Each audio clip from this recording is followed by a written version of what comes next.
Hello, guys, and welcome to Football Fan Den UK. How's it going? Hopefully, you guys have had a good day. Um, we are here tonight for a match watch along of the semi final um,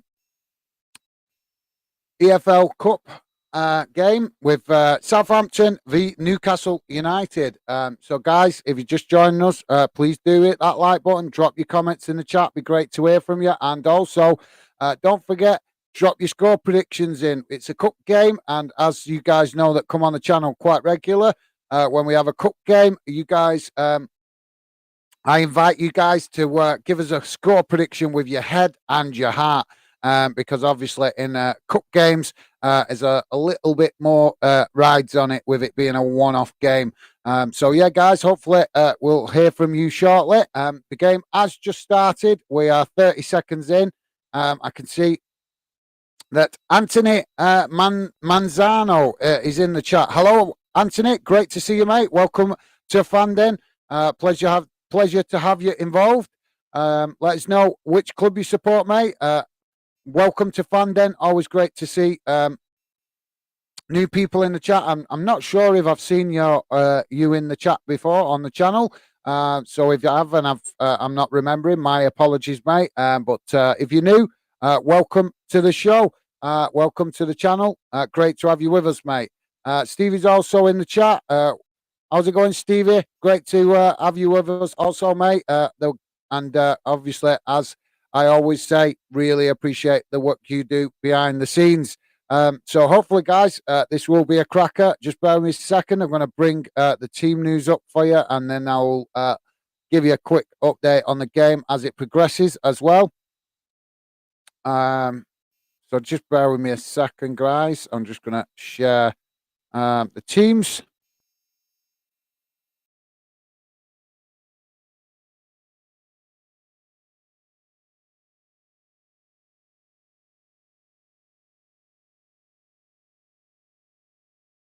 There we go. You should be able to see it. There you go, guys. You should be able to see the team news now. Yep. Newcastle going with a 4-3-3 formation, and obviously Southampton going with a 4-5-1 formation, which is kind of what we wouldn't expect, really. You would have expected the home team to maybe go with a bit more of an attacking style. But as I've noticed in the few games that I've watched of Newcastle this season under Eddie Howe, they do seem to like playing the 4-3-3 formation. And I believe they played that same formation against, I think it was Crystal Palace. Yep, we should be hopefully in for an absolute cracker tonight, guys. Let's hope so. Let's hope there's plenty of goals, plenty of action. At the minute, it is at the moment, the ball is back with the goalkeeper for Southampton. As Southampton look to play out from the back. Just coming up to 3 minutes gone, guys. So you've not missed much if you're just joining us. Newcastle and the ball now in the box of Southampton. Southampton just lost possession very sloppily, deep inside their own half of the field. Newcastle now with a cross into the box. It's headed clear by Southampton, but Newcastle pick it up again on the edge of the box, and now out to the right-hand side. And straight across the face of goal, but nobody there to get on the end of it. And now Southampton pick up possession at the back and look to move up the field on that far side. It's been knocked out for a throw-in on the far side of the pitch, just in front of the dugouts.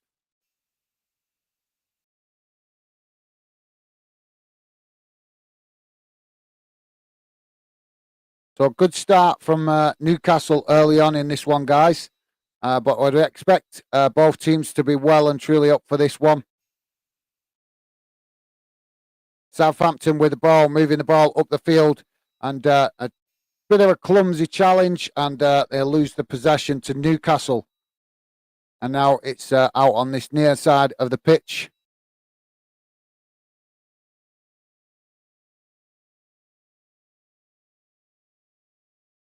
So, guys, just to let you know, we will be obviously keeping a close eye on the game tonight, but we'll also be keeping an eye on some of the other games around the UK, because we do have some games going on in League One and also League Two. And there's also a game in the FA Trophy and the Scottish Cup. There's also a couple of games in the Scottish Cup tonight, as well as the Scottish Challenge Cup. So we got quite a bit of football to keep an eye on tonight, guys. So I will give you a quick update.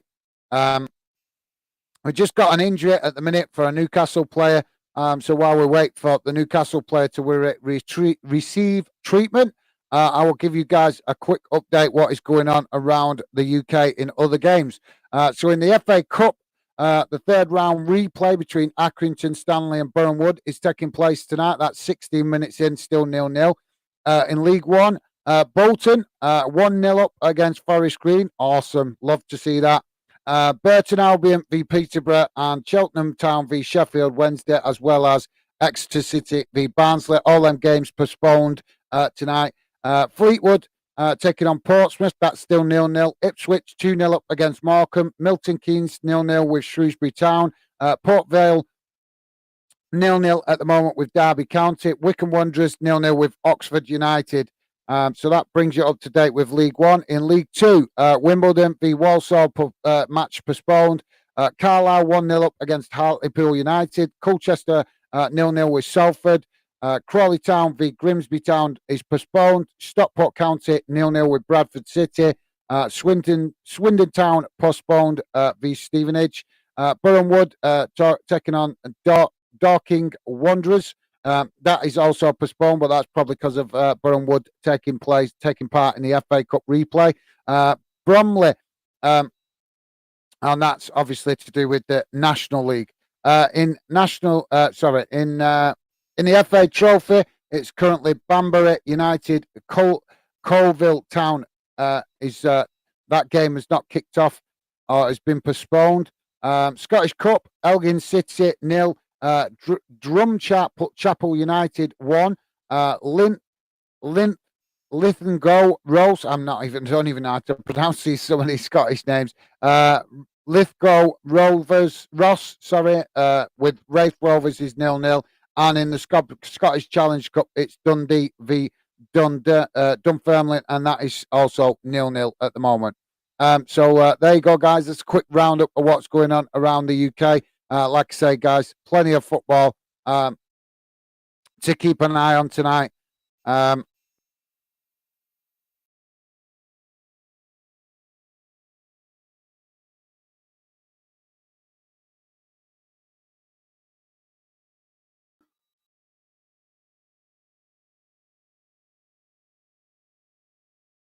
So we're currently 7.5 minutes into the game, guys. Not much to report in regards to goal mouth action at the minute. Southampton currently in possession on the halfway line.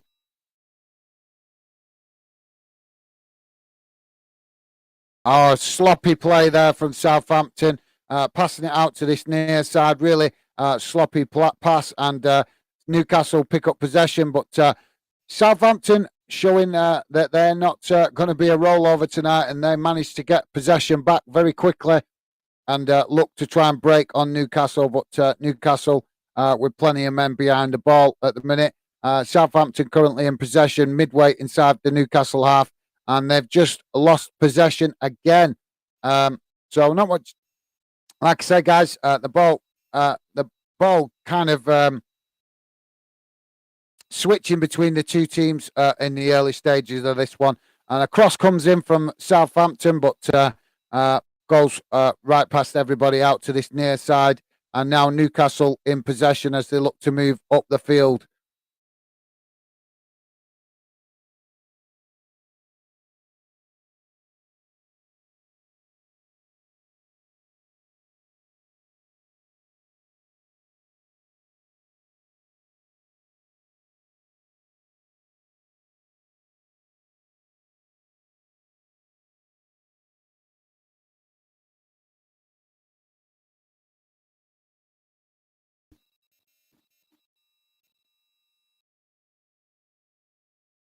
Southampton currently still in possession, and now they pass back to their own keeper. Ball up the field to that far side, just in front of the dugout, and Southampton again with a bit of sloppy possession, and now Newcastle in possession.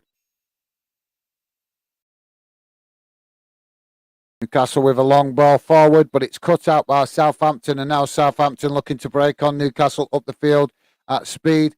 But a bit of hesitation there from one of the Southampton players, and lose possession to Newcastle. But Southampton managing to regain possession further up the field.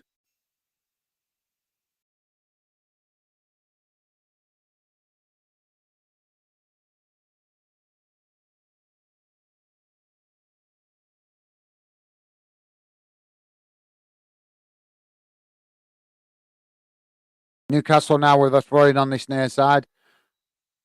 Ball comes into play. Newcastle switch the play over to the far side.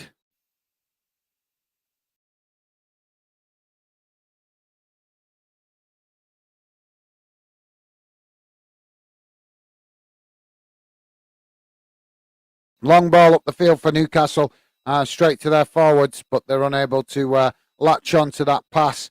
Good idea there from Newcastle, but like I say, the striker's unable to latch onto it, and the ball goes towards the Southampton keeper, who then gets Southampton on the move.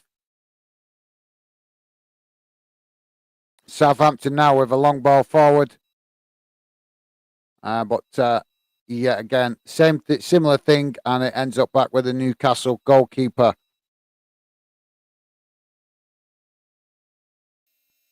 So Newcastle just passing it amongst themselves at the back. Ball forward down the field for Newcastle. Cross comes in, and it's a good cross. Newcastle player managing to get on the end of that there, but under pressure from a Southampton player defending, and now Newcastle come again, but lose the ball again in the box to Southampton. And now Southampton trying to relieve the pressure with a long ball up the field, but it only goes up to the halfway line, where Newcastle pick it up again and look to move the possession.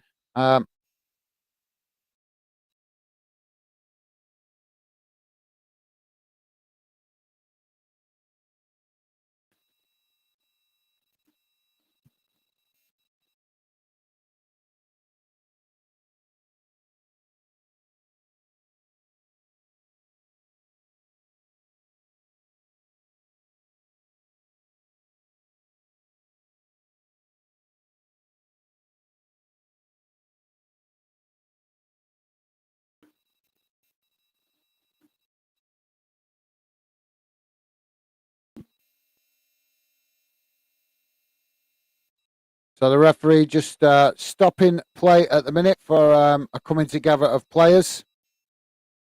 I think it's going to be a free kick there. We're just coming up towards 13 minutes gone, guys. Still 0-0.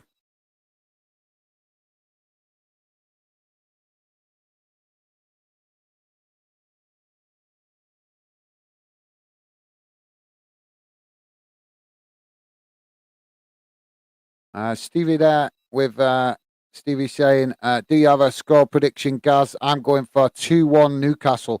Yeah, that's a good shout, that, mate.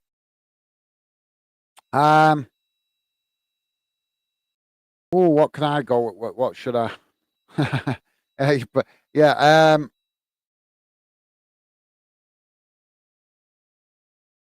I'm actually going to say 1-0 Newcastle. I hope it's not 1-0 Newcastle. I hope we see more goals than that.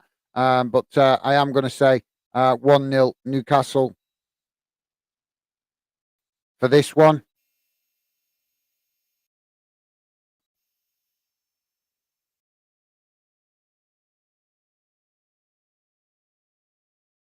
So just to let you guys know, the first legs of these games, obviously Newcastle winning that first leg 2-0, and United won their first leg 3-0 against Charlton. So these are the second leg games, guys. It's always 2 legs in the semi-final of the EFL Cup.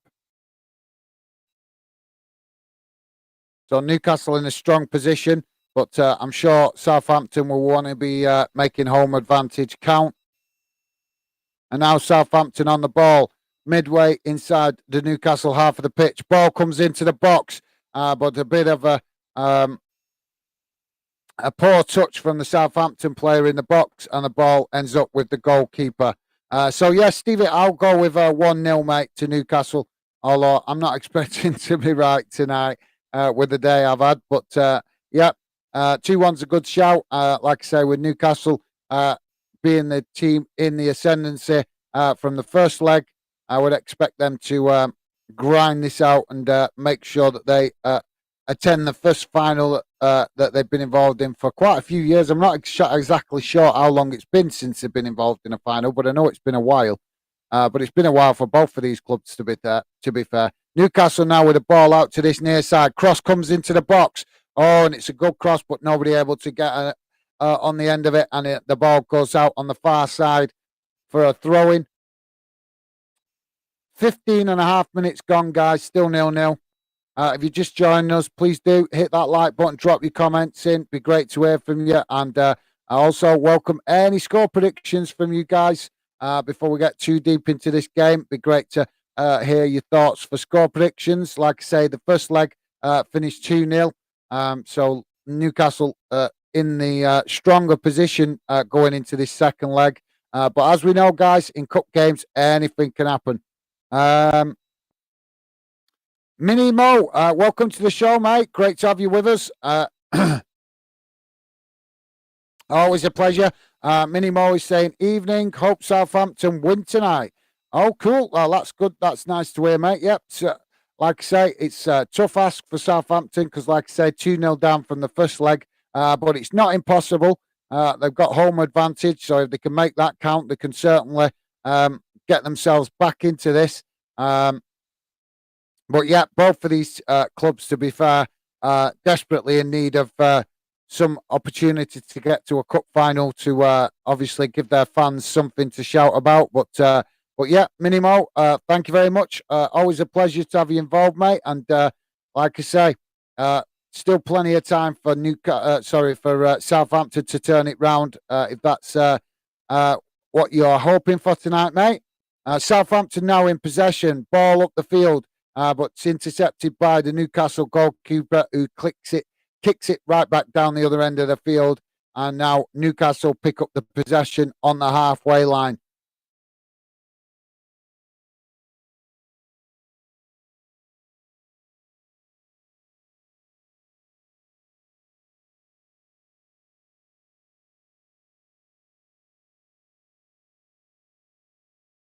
So, guys, just a bit of scrappy play there on that far side, and the ball's gone out for a corner to Newcastle.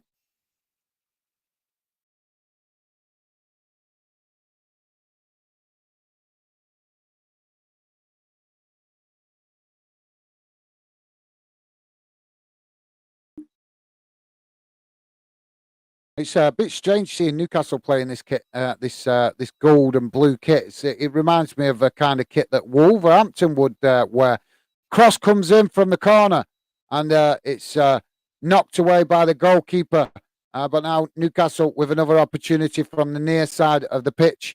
But the cross is deflected, and now Newcastle pick up possession again and pass back to their goalkeeper. What happened there?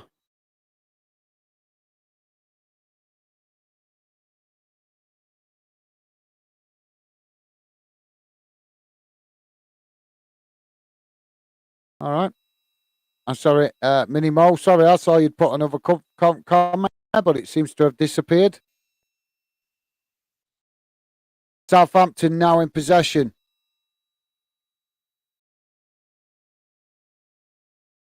Just inside their own half of the pitch as they pass the ball about along the back line. And again, losing the possession poorly on that far side. And Newcastle try to take advantage of that, but the ball ends up going out for a throw-in.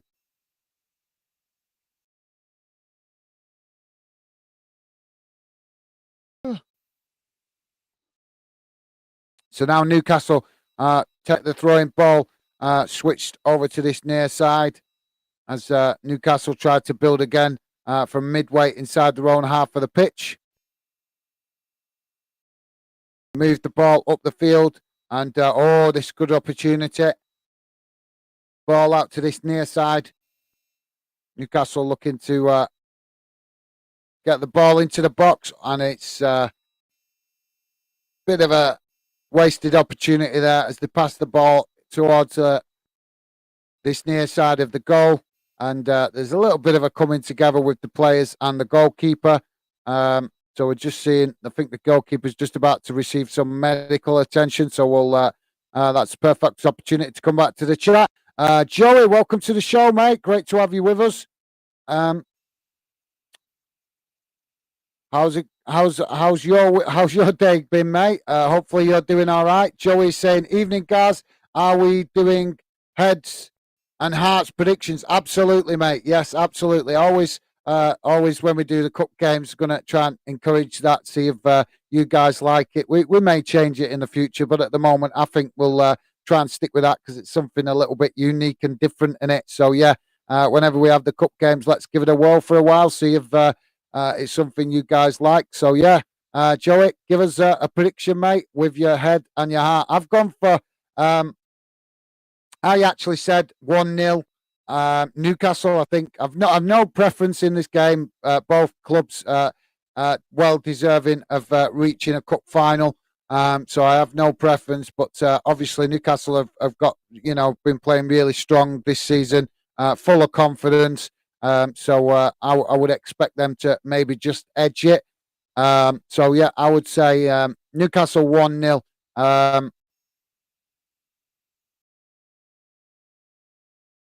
I think Stevie went with 2-1, I think, if I remember correctly. Just check. Yeah, Stevie said 2-1 Newcastle. And obviously, Minimo hasn't actually given us a score prediction, but did say that wants Southampton to win. So we'll see how it goes, guys. If you're just joining us, we've just got a stoppage at the minute for the goalkeeper receiving some attention. But the game is about to restart again in a minute. But yeah, Joey, give us a prediction, mate. Heads and hearts one. Very much welcome, mate. And hopefully you've had a good day, mate. And great to see you. Ball's up the field from the goalkeeper and ends up out on this near side for a throw-in. Thanks for that, Joey. Minimo is saying, what's your head and heart saying then, Joey? Yeah, that's good. Nice one, Minimo. Obviously, Minimo, we want to hear your heads and hearts prediction. I know you've said you want Southampton to win, so that would be that would be your heart's prediction, what your heart is saying, and then obviously what your head is saying based on your football knowledge. So Joey is saying head 2-1 Newcastle, heart saying 3-0. Right. Well, that's quite a good variety there, mate.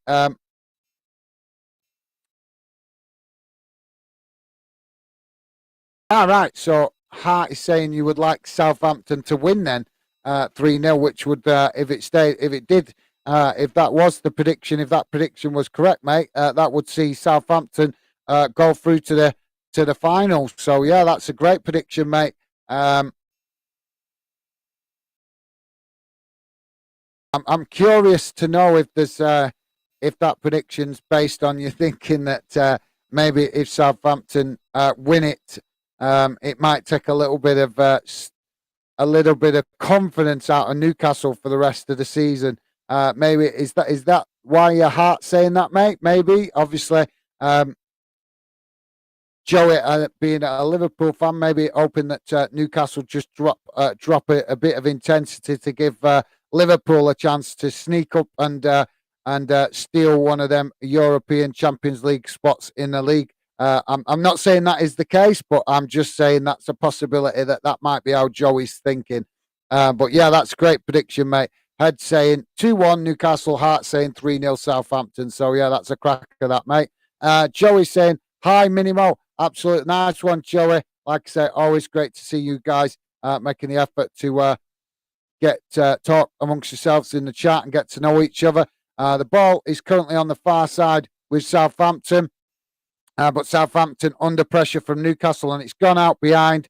Not sure if that's been ruled for a corner or I think it's been given as a free kick. So Southampton will build from the back again. Yeah, Mini Mo is saying, "Hiya Joey, I'm going with your heart score." Nice one, mate. And like I say, great to see you guys making the effort to get to know each other. That's awesome because, like I say, obviously we are building the channel, but I definitely want to encourage you guys to get to know each other.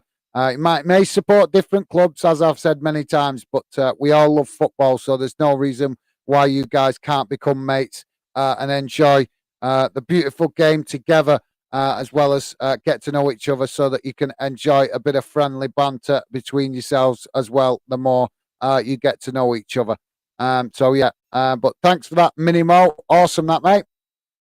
So we just had an unusual bit of play there, guys. The ball has ricocheted off the goalkeeper in the middle of the park, and the referee. The ball. Sorry, not the goalkeeper. The referee ricocheted it off the referee. The referee decided to stop it and do a drop ball, and we seem to be seeing that creep into the game more and more these days. When I was younger, referee was considered as part of the field, and they just used to let play continue. But I've noticed it be creeping in a lot more this season, where referees are starting to stop play and do a drop ball in that scenario. It's I don't know if you guys depends on how old you are, whether you remember that. But I know when I was younger, supporting football, it was always classed that the referee was seen as part of the fixtures and fittings of the pitch. So if the ball did ricochet off the referee, you just had to play the ball from wherever it landed.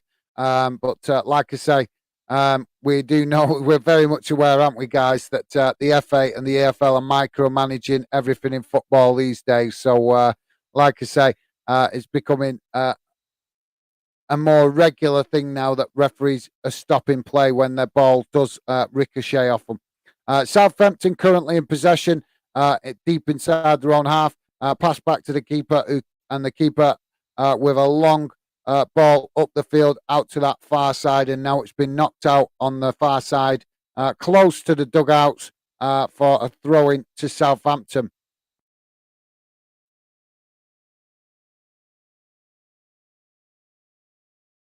Joey is saying Newcastle fans have something to shout about doing well in the league. So be nice for Southampton fans to have something. That's a good shout, actually, mate. Looking at it like that, I like that. I like the way you're looking at it like that. Long ball down this far side, guys. But then we've got a bit of a coming together with players. I didn't actually quite see that. I think it's a bit of a tasty challenge. The referee is going for the yellow card. He's issued a yellow card to the Southampton player. I'm just watching the replay now. Yeah, it's sliding tackle straight into the Newcastle player running with the ball. Yeah, definitely. No question there's a yellow there. I'm all for manly challenges, guys, but the player didn't. There's one thing you have to stick to in football when you put a challenge in like that. You need to be seen to be trying to get the ball and not the man. And in that incident, it was quite clear that the player had no intention whatsoever to get the ball, completely taking the Newcastle player off his feet with a sliding challenge. So the referees issued the player with a yellow card, rightly so. And the Newcastle player just on the ground at the minute, receiving some treatment.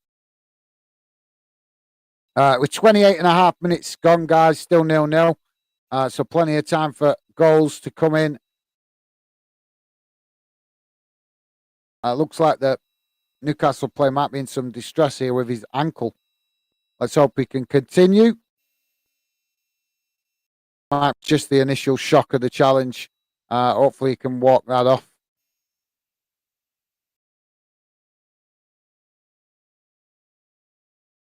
So, yeah, it was Almiron, the Newcastle player, that felt the brunt of that challenge. He's just hobbling over towards this near side of the pitch. So we've got a free kick for Newcastle on this near side, just on the edge of the Southampton box.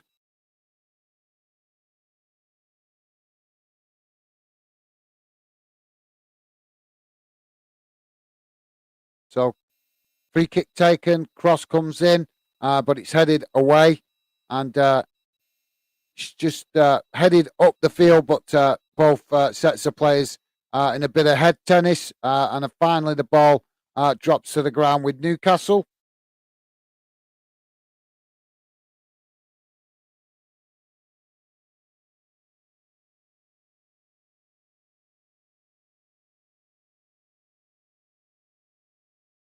Have you guys just joined us? Please do hit that like button, drop your comments in the chat, and also any score predictions you have, guys. It's a cup game. We welcome your score predictions, and you don't have to just give us one score prediction. You can give us a score prediction based on your head, i.e., your football knowledge, and also a score prediction based on your heart, as Joey has done.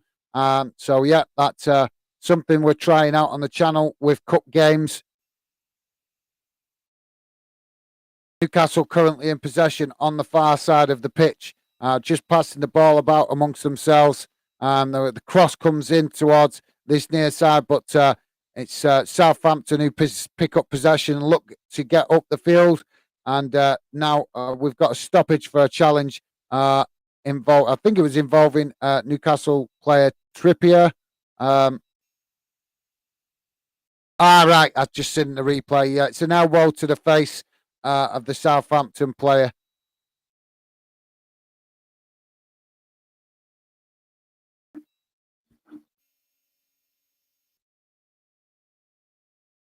Joey say, oh, sorry guys, been a long day. Joey saying, would you like to see Eddie Howe manage England one day? That's a great question, to be fair, mate. Yeah, I think I would one day. One day. I don't want to see him managing England anytime soon. To be honest, I'd like to see him continue to get to show us what he's got in the Premier League. Because obviously his experience in the Premier League is quite limited at the minute. I know he's had a good spell managing Bournemouth, but a completely different amount of pressure comes with managing a club like Newcastle, doesn't it, really? So I'd like to see him spend a couple more years managing in the Premier League, and then maybe consider seeing him move to England. I think he could do quite well for England, and he might just suit the FA suits as well, because they don't like a manager that's got an outspoken opinion. Although Eddie Howe can be outspoken sometimes in his press conferences, but most of the time I think he keeps himself in check to avoid issues with the FA giving him fines and stuff like that. But yeah, that's a great question, that, Joey. Southampton in possession at the moment on this near side. Unfortunately, guys, with 32 minutes in, we're not seeing many efforts on goal at the minute. So hopefully that will improve as the game continues. Now Southampton pick up the possession on that far side as they look to break and try and get into the box. But the ball has now gone out on the far side for a throw-in. Level with the Newcastle box. So Southampton with a throw-in.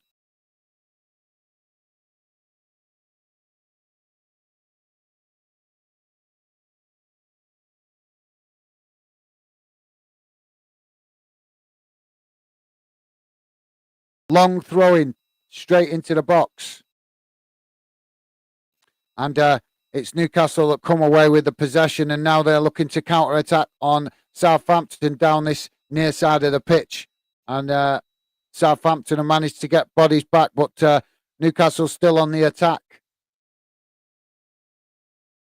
And a cross comes into the box, and a good opportunity there for Newcastle. But the player, I can't see what player it is, but the player basically blasted it wide, well high and wide over the bar.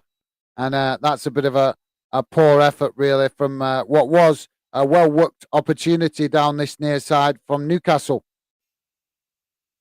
Guys, if you just joined us, please do come and get involved in the chat. We want to hear from you. As I've said many times, we're not a club channel. We are a fan channel, and all fans are welcome to come and get involved on Fanden. So if you're a passionate fan and you care about the game, this is the channel for you. But we want to hear from you. We want to hear you come and get involved in the chat and get mixing with the Fanden community. So we've got a goal kick at the minute for Southampton.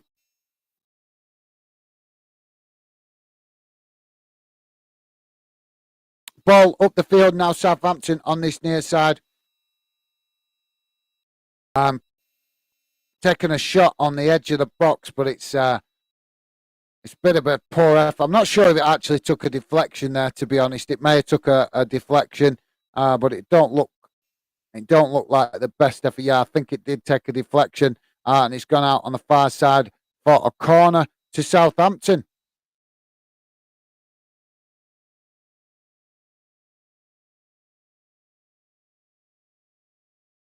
I'll come back to the chat in a second, guys. Let's just see what happens with this corner.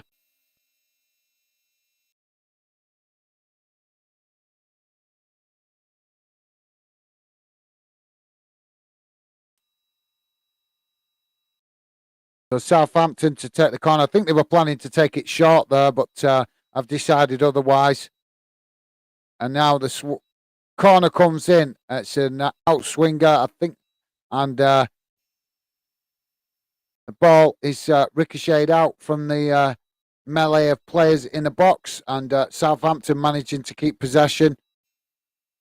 And pass back to the goalkeeper. And now a long ball up the field for Southampton, who try to keep the pressure on, but they've lost the ball in midfield to Newcastle, and now we just got we got a Newcastle player there getting a bit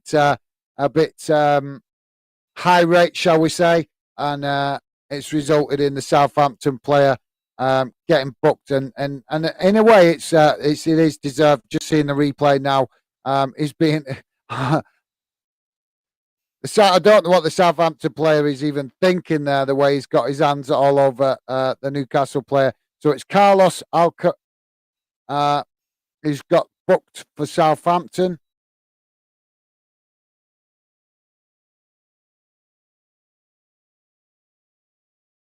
Newcastle currently in possession just inside their own half of the pitch.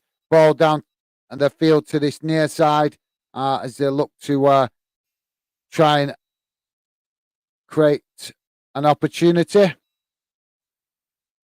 but struggling to create much at the minute with Southampton defending well.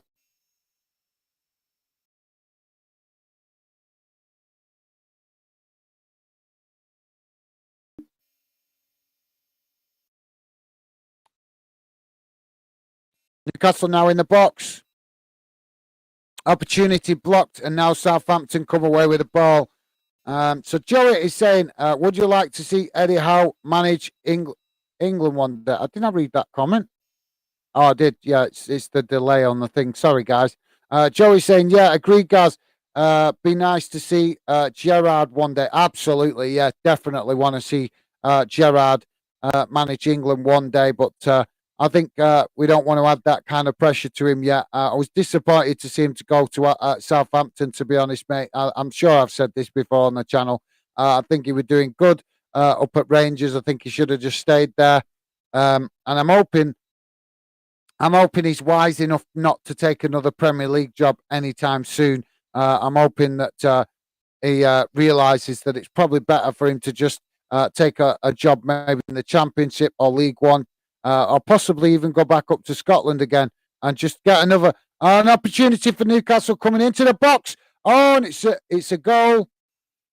But has it been chalked off? I think it's been chalked off. Newcastle coming in from that far side and getting a shot off, and then I think it was initially saved by the goalkeeper. Ended up with a lot of players coming together in the box in a very tight space.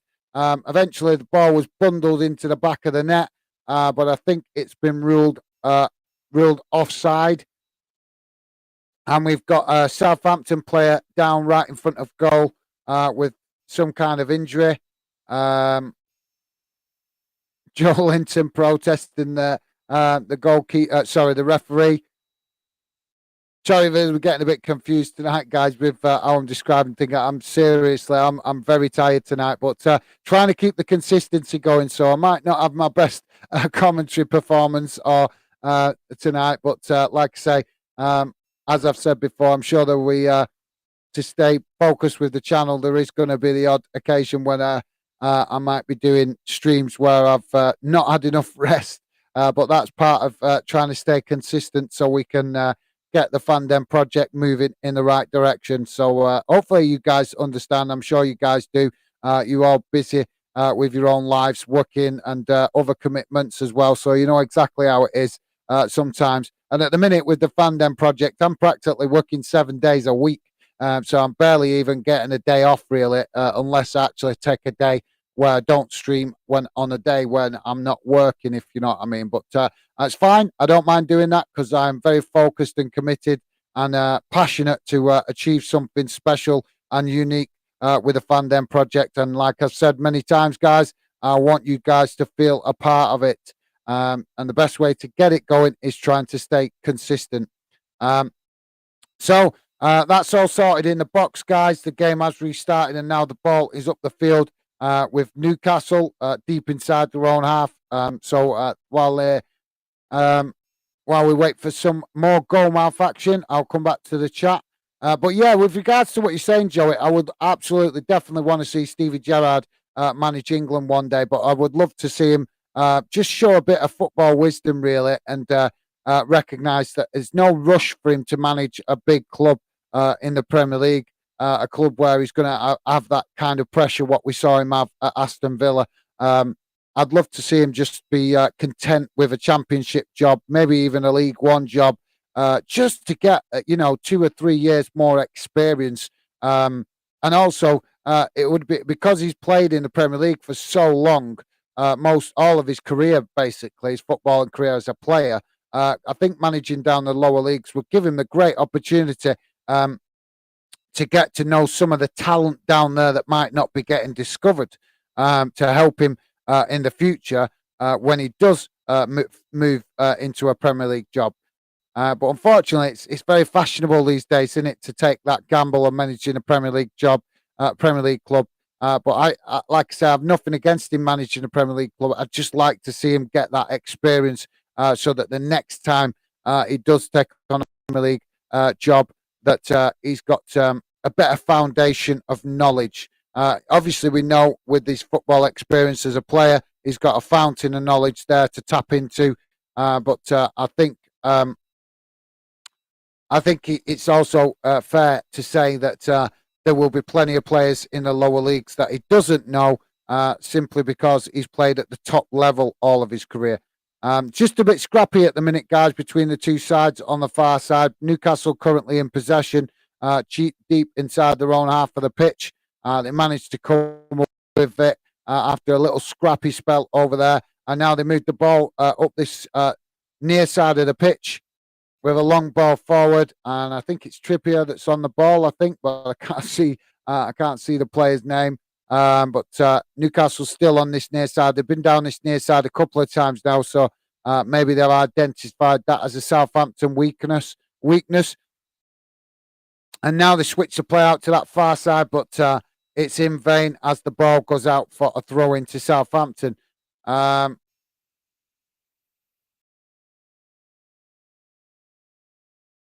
Joey's saying, yeah, agree, guys. Be nice to see Gerrard one day. I think I read that comment, didn't I? But yeah, thanks, Joey. Appreciate that. I think we're having just a. Yeah, so it's just showing us why the goal for Newcastle was disallowed. I think the ball bounced up and ricocheted off one of the Newcastle players' arm or shoulder, and that's why the referee decided to disallow the goal.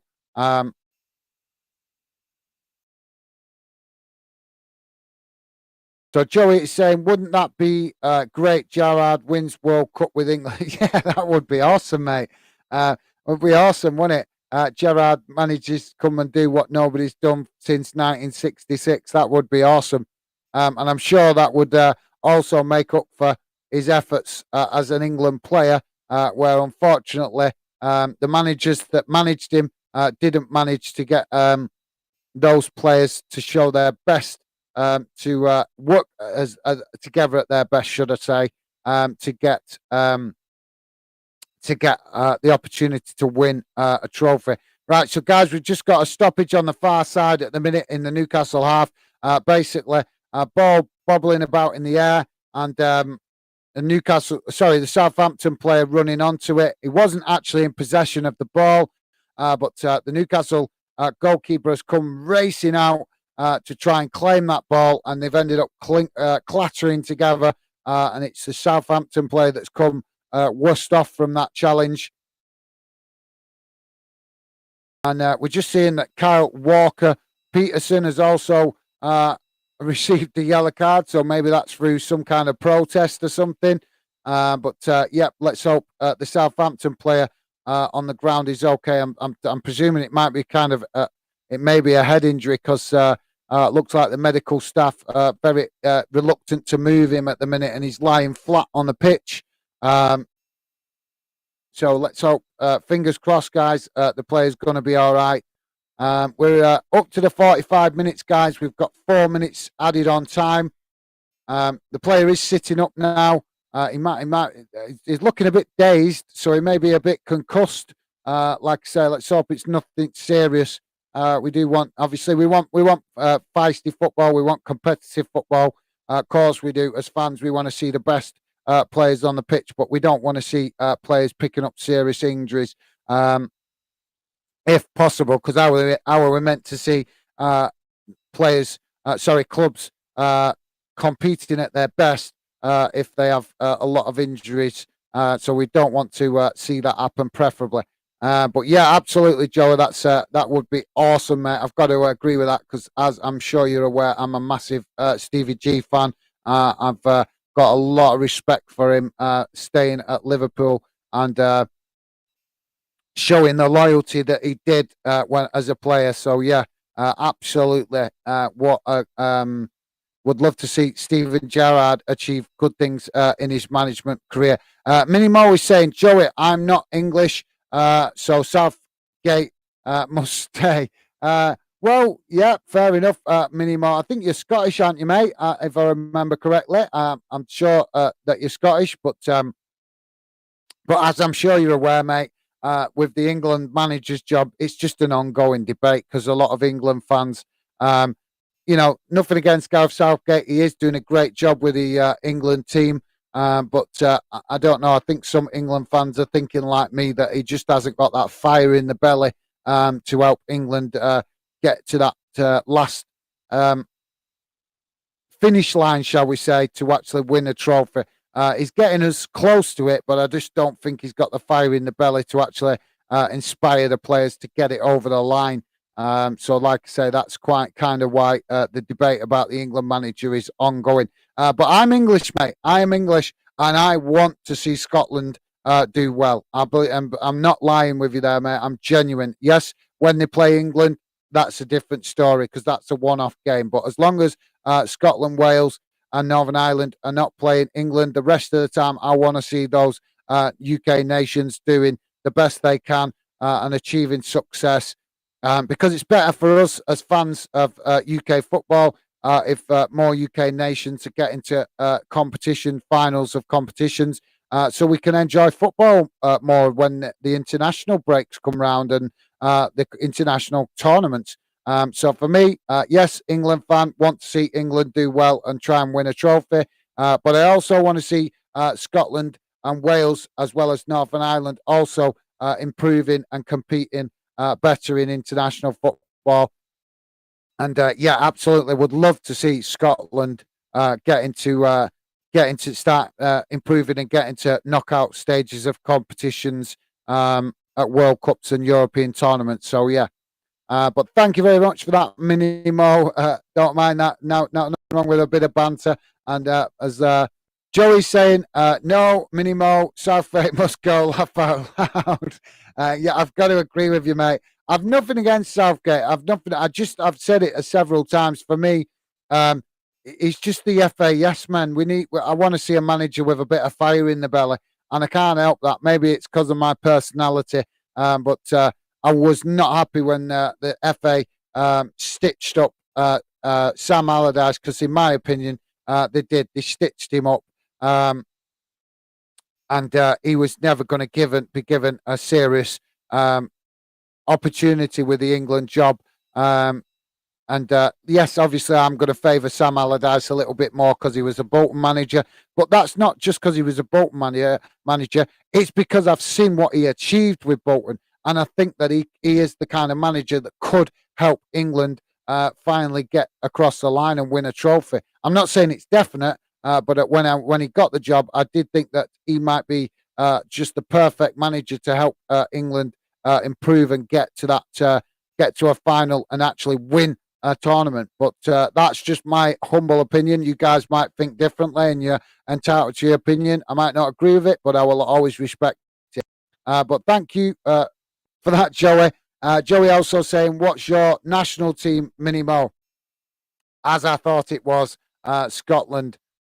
Scotland. Sigh. All right. Well, Minimo, I think Scotland are starting to improve. I have actually watched Scotland in the last couple of seasons, and they are gradually improving. I think you need a little bit, more improvement with the youth academy to help more young talent come through the Scottish youth system, and it'd be great to see the Scottish clubs as well doing what they can to help with that. But yeah, absolutely, I think Scotland are gradually improving. I think what you're missing is a really gritty midfield player that knows how to just keep the team in the mix and keep them in the fight, as well as a bit more of a prolific goal scorer. I'm not sure. It's one player that keeps catching my eye that seems to be doing reasonably well. I'm not saying he's doing the best. We have got the first half ended, guys. Sorry, there was not much to report in the dying minutes of that game. Not much goal mouth action in this up to now. But hopefully that will improve in the second half. Yeah, I'm trying to think of the player that I'm thinking of, but I don't think he's Scottish, is he? I'm not sure. I'm sure a Scottish fan told me that he's not Scottish. What's he called now? I can't remember. I'm so bad at remembering players' names, and I do know him. I do know him quite well. I've seen him quite a lot. He's caught my eye when I first started studying Scottish football. Oh, and I can't think of his name. He plays for Hearts. Striker plays for Hearts. I can't think of his name. It's gone right out of my head now. That's really annoying. I'm going to quickly look it up, actually. Why my memory is so bad with players' names is really frustrating.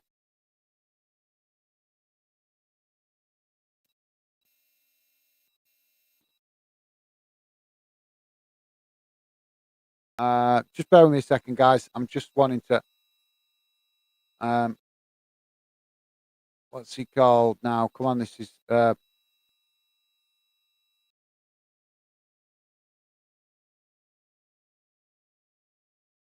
Shankland. Yeah, Shankland. I just couldn't think of his name. Lawrence Shankland. That was it. That was it. But I'm sure Scottish fans have told me that he's not Scottish. I might be remembering incorrectly. Obviously, I've spoke to a lot of Scottish fans over the last 2-3 years, trying to understand Scottish football better. So, who knows Scottish football better than the Scottish football fans? So, for me, yes, I can learn off watching Scottish games. But Scottish fans can also help me understand the problems in Scottish football as a lot quicker than I can do watching the games. But yeah, for me, like I say, Shankland has impressed me. He impressed me when he was at Dundee United. That was when he first caught my eye. I know he's had a bit of a dry spell since then, but he has been playing okay, I think, since he's been at Hearts. But like I said, I can't remember if he's Scottish. I'm sure Scottish fans have told me that he's not Scottish, but like I say, I might be remembering wrongly. I'm sure if you're still there, Mini Mo, you will let me know if he is Scottish or not. Joey is saying, cool, being Scotland, loads. Beautiful. Absolutely, mate. It's a beautiful country. And like I say, it's not just a beautiful country. Yeah, you're going to always have good and bad people in every country. But whenever I've been to Scotland and actually been up there, I've had some funny memories in Scotland, actually. And one of my funniest memories was when I was younger. I don't know if you guys, depending on what your age is, whether you remember this, but do you remember, if you're old enough, you might remember CBs used to be quite popular. And I'll never forget going down the M8, talking to Scottish people on the CB, and it sticks in my in my head. Some Scottish guy came on, over speaking over everybody and having a go at the Scottish guys that were talking to me, saying, "What are you speaking to the English for?" You had to be there. It was just funny. If you know the M8, it goes straight through the centre of Glasgow. But yeah, that's one of my funny memories. I actually, obviously, you guys got to know me a little bit now, so I'm sure you realise how confident I am being outspoken. So that created one interesting debate on the CB, as I'm sure you can imagine, because I wasn't going to allow anybody to come down and start talking down to me like that when I was being respectful to all the Scottish people whilst I was talking on there. But yeah, it was quite funny. He had to be there, like I say. But thanks for that, Joey. Like I say, mate, got to agree with you. It's a beautiful country, and the majority of Scottish people are decent people. And like I say, they'll always, particularly up in the Highlands where I've been a lot, they're always very welcoming and friendly. Minnie Mo is saying, here's a question for you all. If you were England manager, would you... Let's have a look. Would you have taken Ward-Prowse to the World Cup? I'm not sure, to be honest, mate. I'm not sure. I think the player that I was frustrated that did get overlooked a while ago, and I'm not going to remember his damn name again. And in fact, I don't even know where he's disappeared to, because he was playing for Newcastle. I think it's probably shot his confidence that he's never been given a serious opportunity with England, and I can't even remember his name now. I honestly get so frustrated with not remembering players' names. Played for Newcastle. What was he called now? He's a midfield player, played for Newcastle, and always really good with the ball possession and passing the ball forward long. Reminded me a little bit of Steven Gerrard. No, he didn't play as good as Steve. I'm not saying he was as good as Steven Gerrard, but he reminded me a little bit of Steven Gerrard and Beckham with his long passes. He was very good at long passes, and I'm sorry, guys, I can't remember his name, but he was very good at spraying the ball about down the field with long passes, and he just never got a call up. And I thought he should have got a call up. That's it. Yeah, John Joe Shelby, and yeah.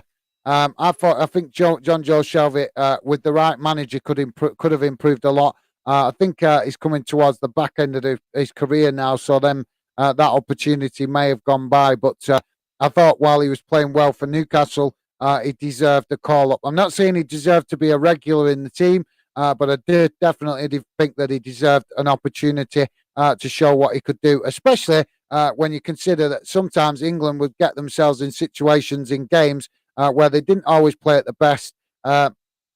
Sometimes needed something a little different to open up the opposition. And I think John Joe Shelby would have been awesome at that because of his ability to pass balls very accurately forward from back to front. Sorry. So that would have caused panic in the opposition box. And it was a good option to have off the bench. But unfortunately, Gareth Southgate has never fancied him. But yeah, thanks for that, Minnie Mo. That's a great question. Me personally, I think Ward-Prowse definitely should be given more opportunities. I'm not sure whether whether he definitely should have been selected. But I think we've all got players we feel that should get opportunities that don't always get the opportunity. But thanks for that, Mini Mo. That's like I say, mate. That's a fantastic question. Joey's saying, good question. Prob not. He's been doing okay at Southampton, but he's not really stood out to me. But I could be wrong. Is he midfielder? Yeah, that's a yeah, like I say, mate. I'm not. Yeah, I think is he a midfielder? I'm not sure. I'm not. To be honest, I know I've heard a lot of debate around him, but like I say, every time there's a World Cup, there's. I mean, when you get as old as I am, I mean, I'm not saying I'm ancient, but I am a bit older than some fans. But you get tired of hearing it every World Cup. There's always loads of debate around the World Cup about what players should have been picked, shouldn't have been picked. And like I say, when you get older, you kind of you take a bit less notice of it. When you're younger, you take a lot more notice of it. But I would say that's fair statement. But yeah, thanks for that, Joey. And yeah, I think he is a midfielder. I'm not 100% sure because I've not watched enough of Southampton, to be fair. Will Burtham, welcome to the show. Great to have you, great to have you with us, mate. Hopefully you've had a good day and all is good with you, mate. Welcome to the show. Will Burtham saying, you all right, mate? Yes, I'm good. Thanks, mate. Thank you very much for asking. Like I say, hopefully everything is good with you as well, mate. Thank you very much for getting involved. Minimo is saying, you're doing great tonight. Keep me going at work, mate. All right, sorry. Thanks for that, Minimo. Appreciate it, mate. I didn't realise you was at work, but thank you very much for tuning in whilst you are at work. And appreciate it, mate. Appreciate it. Very much appreciate it. What is it you do, if you don't mind me asking, Minimo?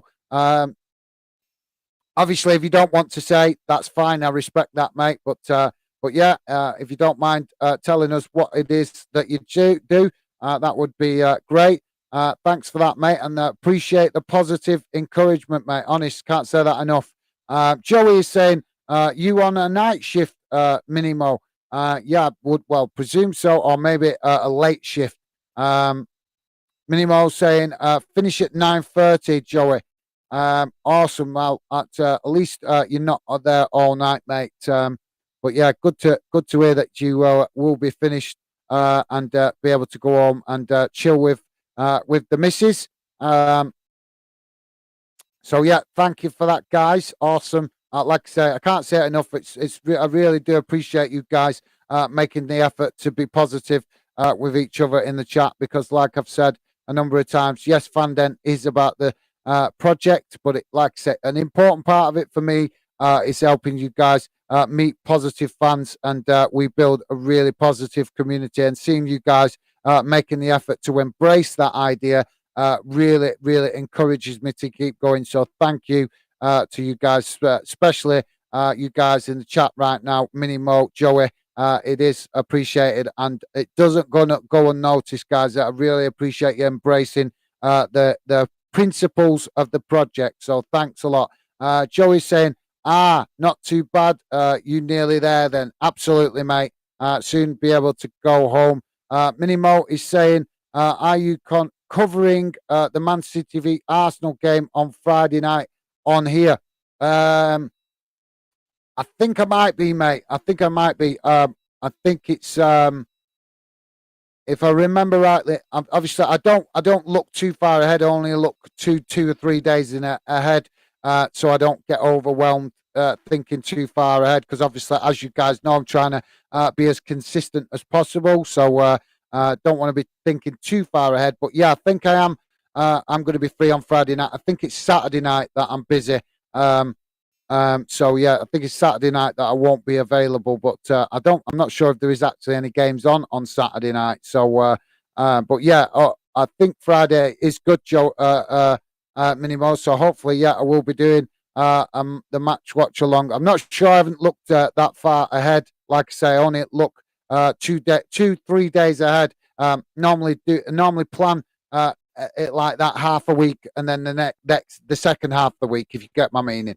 So I normally look what's in the first half of the week, get that part out of the way, and then look for the second half of the week. And I have to do it like that because, as you guys know, you come towards weekend, there's a whole chunk of games, and then you can have another whole chunk of games again in midweek. So, like I said, try not to overwhelm myself with thinking too far ahead.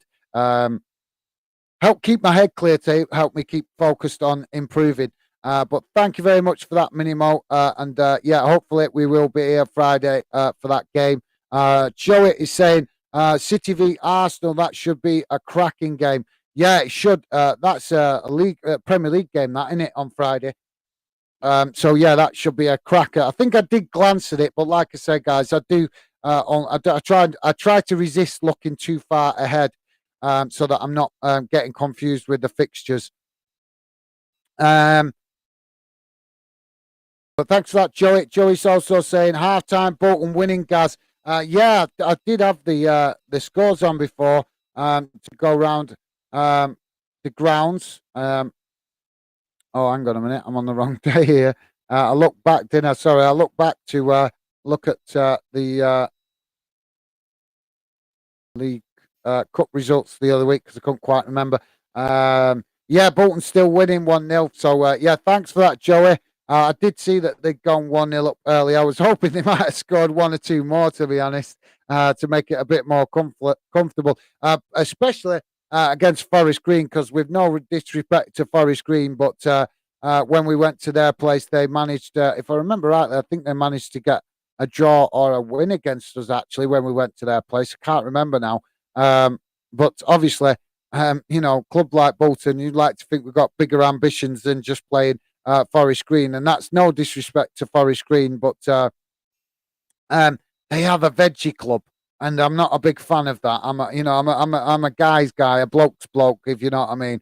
And I like a bit of meat in my diet, so I'm not, I'm not nothing against Forest Green, but they're the veggie club, aren't they? They like to promote vegetarian food, and I've nothing against vegetarians. If people want to be vegetarians, that's fine.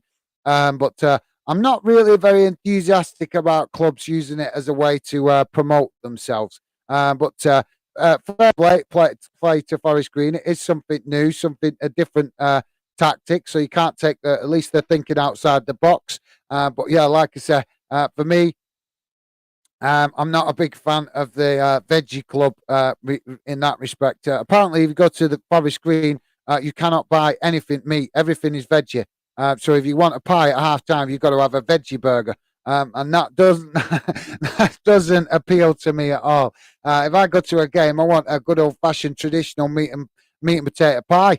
You know, with a cup of coffee or a pint. Obviously, that's depending on whether I'm driving or not. If I'm not driving, then it's a pint. But if I'm driving, it's a cup of coffee. And I'm sure you guys have had that dilemma yourself going to games. So, guys, just to let you know, the teams are out. The second half is just restarting.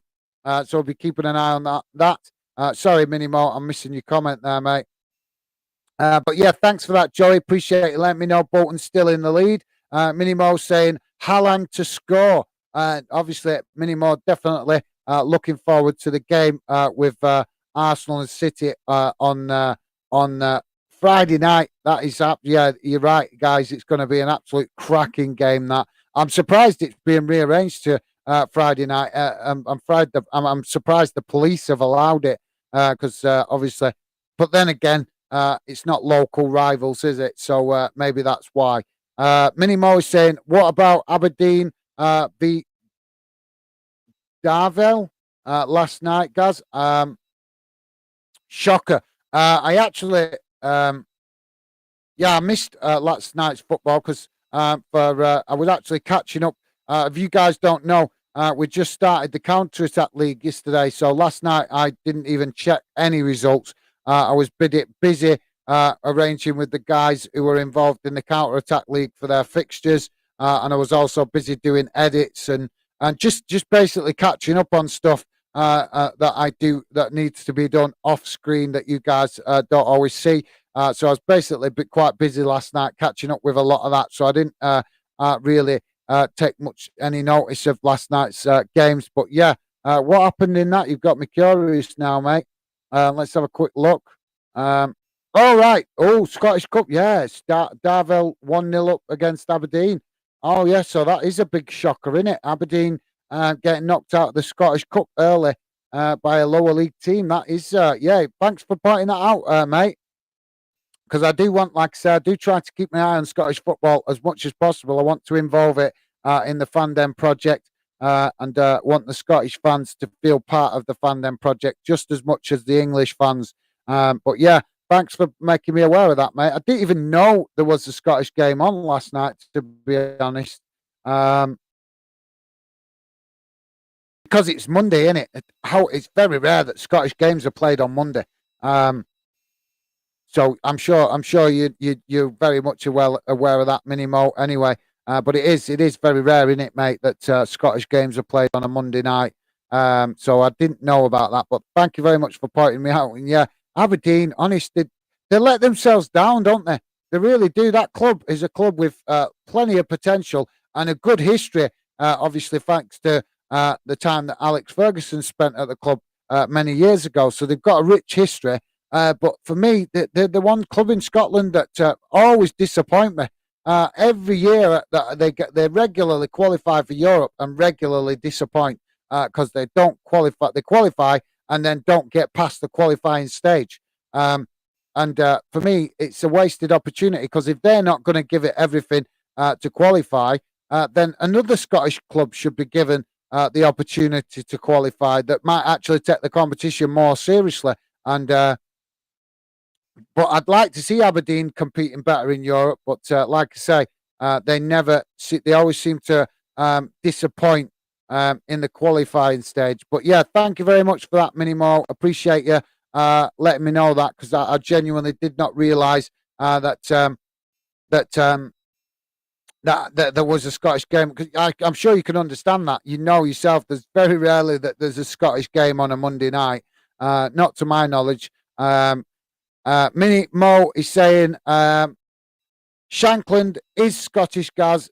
He was bit of a joke for a few years, but seems to have grown up and doing well now. Plays for my rivals, though.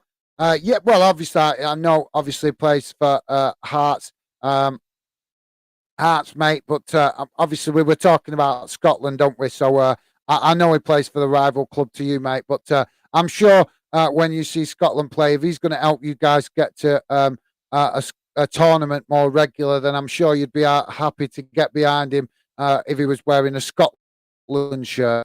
Because that can only be good for Scottish football if Scotland do well and start to qualify for more tournaments. But yeah, I can understand that he plays again for your rival club, mate.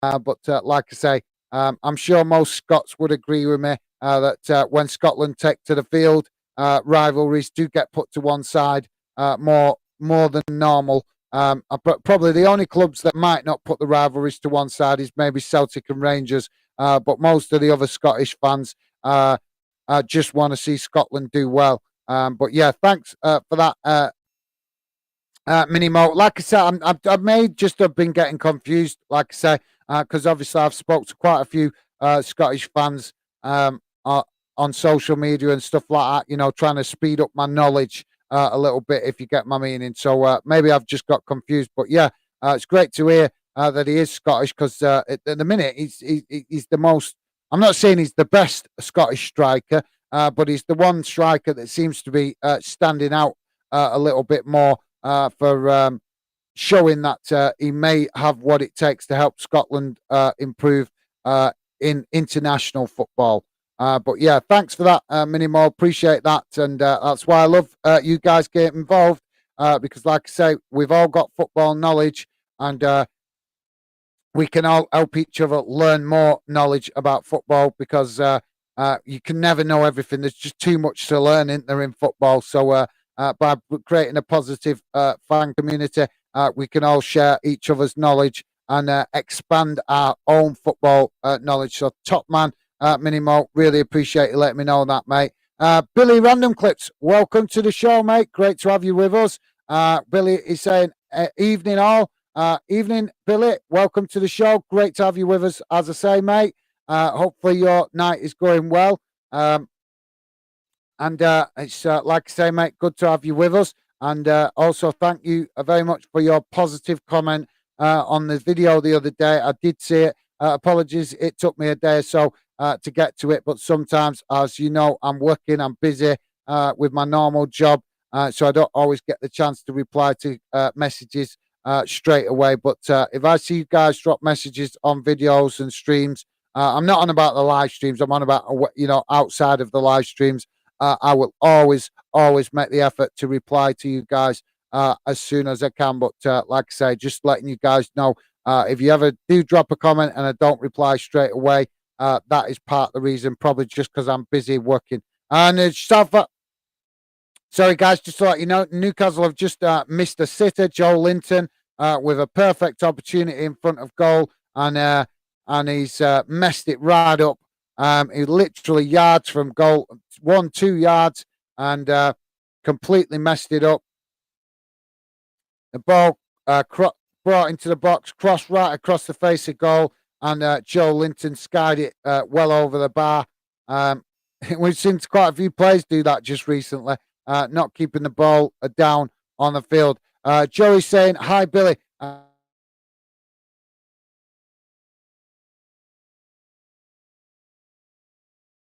Drop in. And hi, Billy. How's things, mate? Top man, Stevie. Thanks for that, mate. Billy Random Clips. Hi, Stevie, Alan, and Joey. How are you both? See, honest, this is awesome. You guys really embracing this positivity of building a positive, friendly fan community, and I really, really do appreciate it. Billy is saying, doing good. Thanks for asking, Stevie and Alan. Stevie Allen, top man. Billy, like I said, always appreciate you guys acknowledging Stevie. We've got another opportunity there for Newcastle, but it's hit the side netting. Botman on the just on the edge. Well, he's inside the goal mouth, but just on the edge of the goal, and his shot has hit the side netting. But Newcastle definitely come out this second half, ramping up the pressure on Southampton. Maybe with the intention to try and kill the game off. But it's still 0-0, guys. And if you don't know, Newcastle are leading 2-0 from the first leg. So Southampton will need to find a goal from somewhere soon if they want to give themselves a chance to turn this result around. We can just hear the Newcastle fans in high voice and high spirits. And guys, keep your comments coming. I will come back to it in a moment. I'm just going to quickly, I'm not going to read out all the results, but I'm going to give you a quick overview of what is going on in some of the other games around the UK. Currently, Accrington Stanley and Boreham Wood are playing the third round replay in the FA Cup, and that is currently still 0-0. Obviously, my club Bolton playing Forest Green in League One. That is currently Bolton 1, Forest Green 0. A lot of the games, quite a few of the games postponed tonight in League One. But I'll just tell you the goals that have got the games that have got goals in it. Fleetwood Town 0, Portsmouth 1, Ipswich 4, Morecambe 0, Milton Keynes 0, Shrewsbury 0, Port Vale 1, Derby County 1, Wycombe Wanderers 2, Oxford 0. I'm sorry, I'm laughing at Derby there, guys. League 2. Games postponed in this league as well, but there's 3 games that are taking place. Carlisle United 3, Hartlepool 1, Colchester United 1, Salford 1, Stockport 0, Bradford City 0. And just to let you know, guys, in the Scottish Cup, Elgin City 2, Drumchapel United 1, and Lynn. I'm not even sure if I'm pronouncing this correctly. Linlithgow Ross 0, Wraith Rovers 1. Sorry, I can't get my tongue around that name. Maybe you have to have the Scottish accent to get your tongue around that one. And just had another opportunity for Southampton, but it's gone.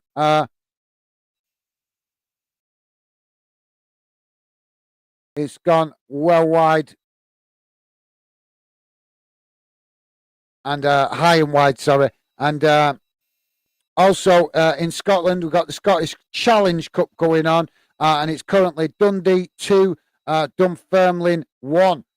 So there you go, guys. There is other games going on, but obviously I don't want to bore you with loads of nil-nils and stuff like that. So I've just tried to give you the bare bones of what's going on around the UK in the main games. So yeah, hopefully that brings you guys a bit more up to date. Stevie Allen saying yes, all good. Thanks for that, Stevie. And like I say, it's great to see the guys making the effort to acknowledge you in the chat as well. We've just had a double substitution, guys, for Southampton. Apologies, I was reading through the other game, so I missed who was actually switched. But I can tell you that there was some subs there for Southampton. The game has suddenly ramped up in intensity a bit more. Newcastle currently in possession deep inside their own half as now they look to move the ball up the field and trying to create some more pressure on Southampton.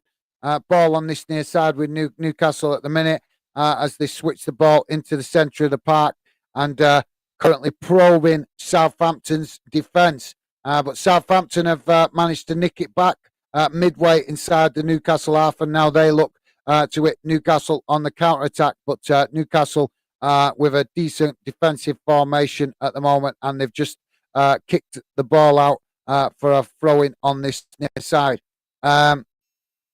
Joey is saying, doing great. Thanks, Billy. Awesome.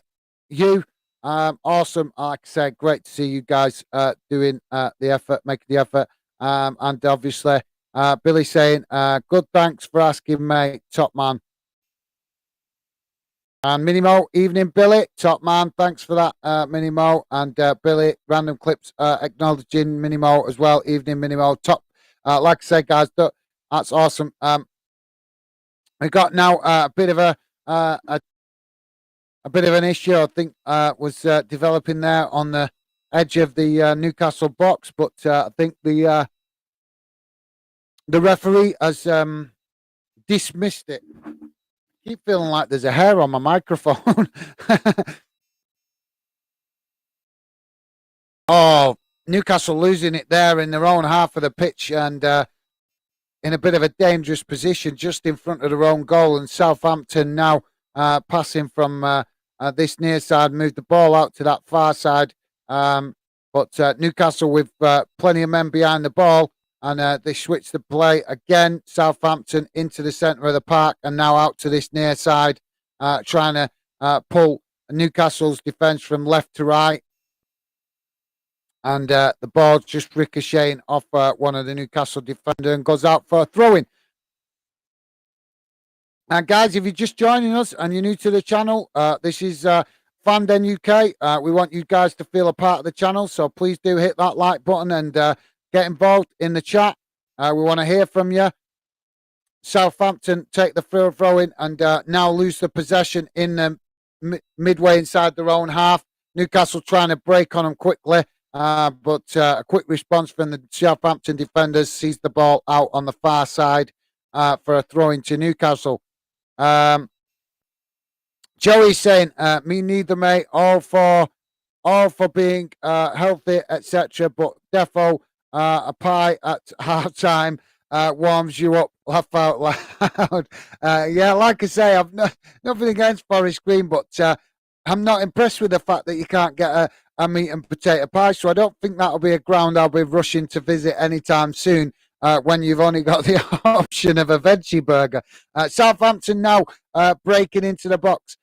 But that's okay because you guys, I'm sure your clubs provide meat and potato pies.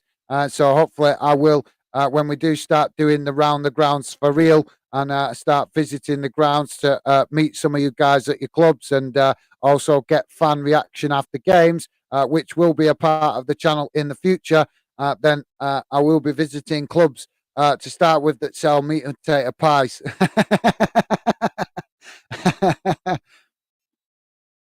But yeah, thanks for that, Joey. Did I read all that comment?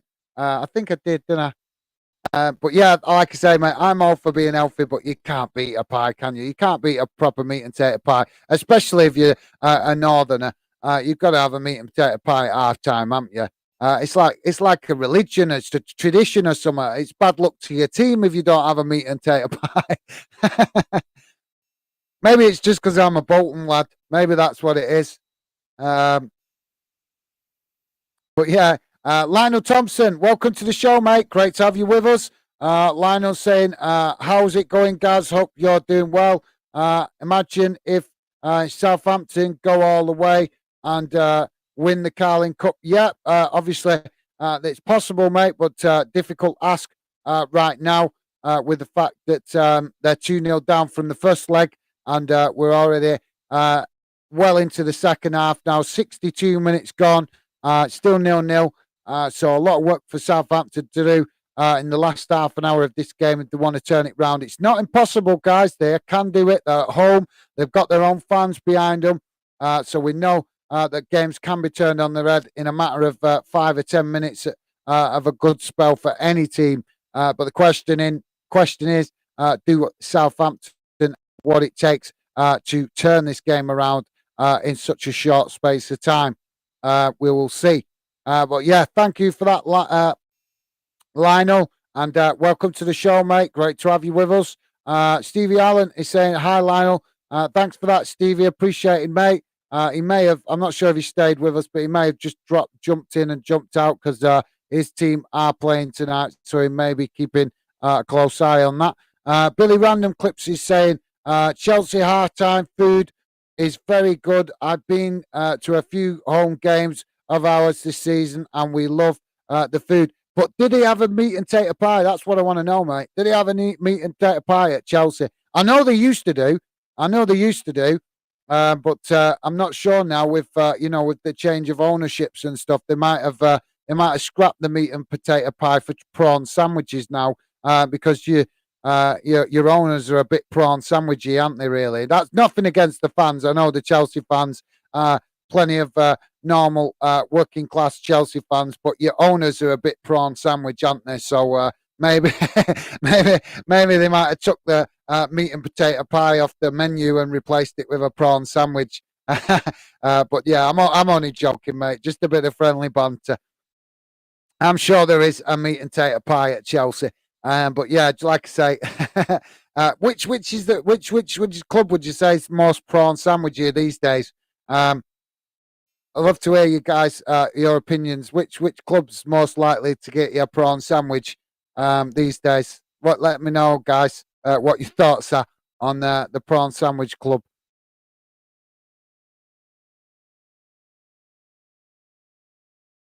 But thanks for that, Billy. I appreciate it, mate. Stevie Allen saying, what do you generally have, Billy? Yes, Stevie, that's a great question, mate. Billy, come on, give us a bit of info on the menu available to fans at halftime at Chelsea.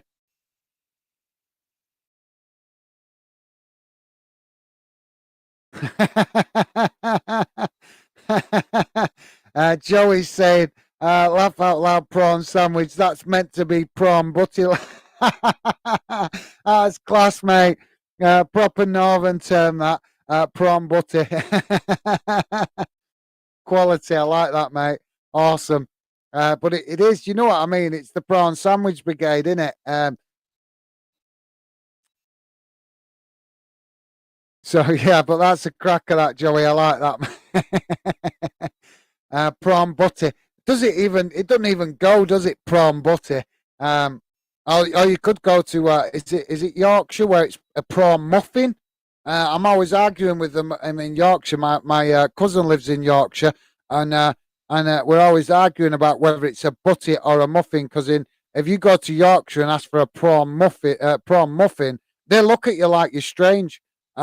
And the same with a butty as well. If you say prawn, I'll have a bacon butty, they look at you like you're strange. Especially with muffin, because they see muffin as a cake. I just had a free kick opportunity for Southampton right into the mix of the players, but it's ends up with a goalkeeper ricocheting the ball away, and Southampton pick it up again on the edge of the box. take a shot, and it's high and wide over the bar. But yeah, I like that, Joey. That's class, mate. Nice one, mate. Billy is saying we don't necessarily have pies. No pies? You can't. No pies? Is it a pasty then? Maybe a pasty. Is a pasty available? I've actually got to be honest. I've never been to Chelsea as a ground. I've wanted to, but I've never had the opportunity. Fall right with the fixtures when I was travelling with Bolton. Never actually. When I did used to go to a lot of Bolton games, it was when they was in the Championship, and I did go to quite a few games when they were in the Premier League, but never quite managed to get to a game where there was against Chelsea. I think I did attend a game where they were against Chelsea at home, Bolton at home, but I don't think I actually attended a game. Well, no, I didn't attend a game at Stamford Bridge, but hopefully, as we build the Van Den project, that will change in the future, and I will be able to go visit Stamford Bridge and see what is on the menu. But hopefully, they have got some kind of pasty or pie that we can chuck on a butty. But yeah, thanks for that, Billy. Like I say, mate, appreciate it. Don't take it the wrong way, mate. Just having a bit of friendly banter. Southampton in possession on this near side, and cross comes in, and the goalkeeper plucks it out of the air for Newcastle, and looks to get the Newcastle up back up the field with a quick pass out to this near side. And now Newcastle switch to play out to that far side and look to speed up the play. But Southampton have managed to get plenty of their defenders back. Now Newcastle have lost it on that far side.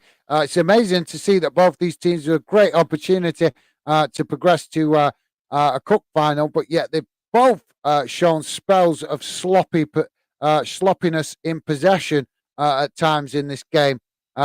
Just coming up to 67 minutes, guys. Still 0-0, but it could finish like that, to be honest, guys, because the efforts on goal, I've got to be honest, have been a little bit disappointing in this one. There's not been no goal opportunities on goal, but from open play, not as many as you would have thought, especially considering that Newcastle should be taking a bit more shots because they are a team that should be full of confidence at the minute with how well they're doing in the league. It's just a bit scrappy on that far side at the minute. Keeps switching play between the two teams. Southampton currently in possession.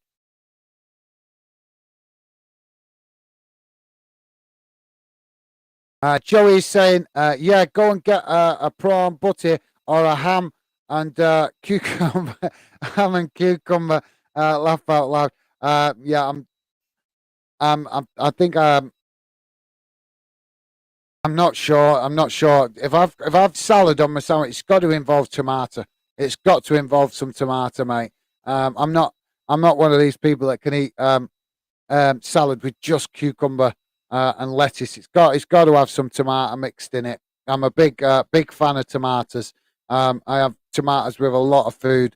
But yeah, but yeah, absolutely, mate. I've got to be honest. You can hold the prawn sandwiches as well. I'm not a big fan of the prawn sandwich. Tasting that prawns are nice. They can be nice, but not on a sandwich, not on a butty, not at all. Or sandwich, muffin, whatever you want to call it.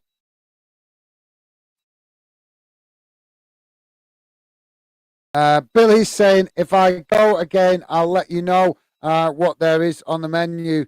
Top man, Billy. Top man, appreciate that, mate. Like I said, I know the clubs, the Premier League clubs, do change the menu now. They're getting a bit more variety. Obviously, the pie's traditional, isn't it, guys? But I know some of the wealthy clubs, shall we say, I think they're getting a bit more variety on the menu at halftime.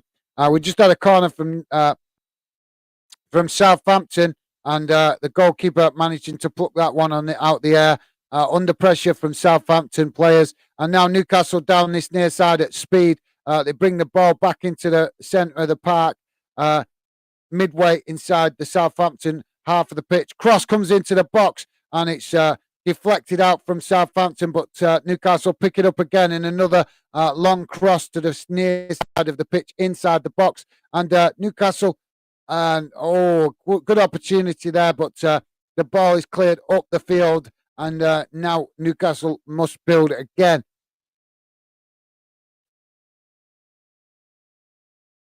Now Newcastle with possession midway inside the Southampton half, but yeah, it is getting a little bit more end to end this one now, guys.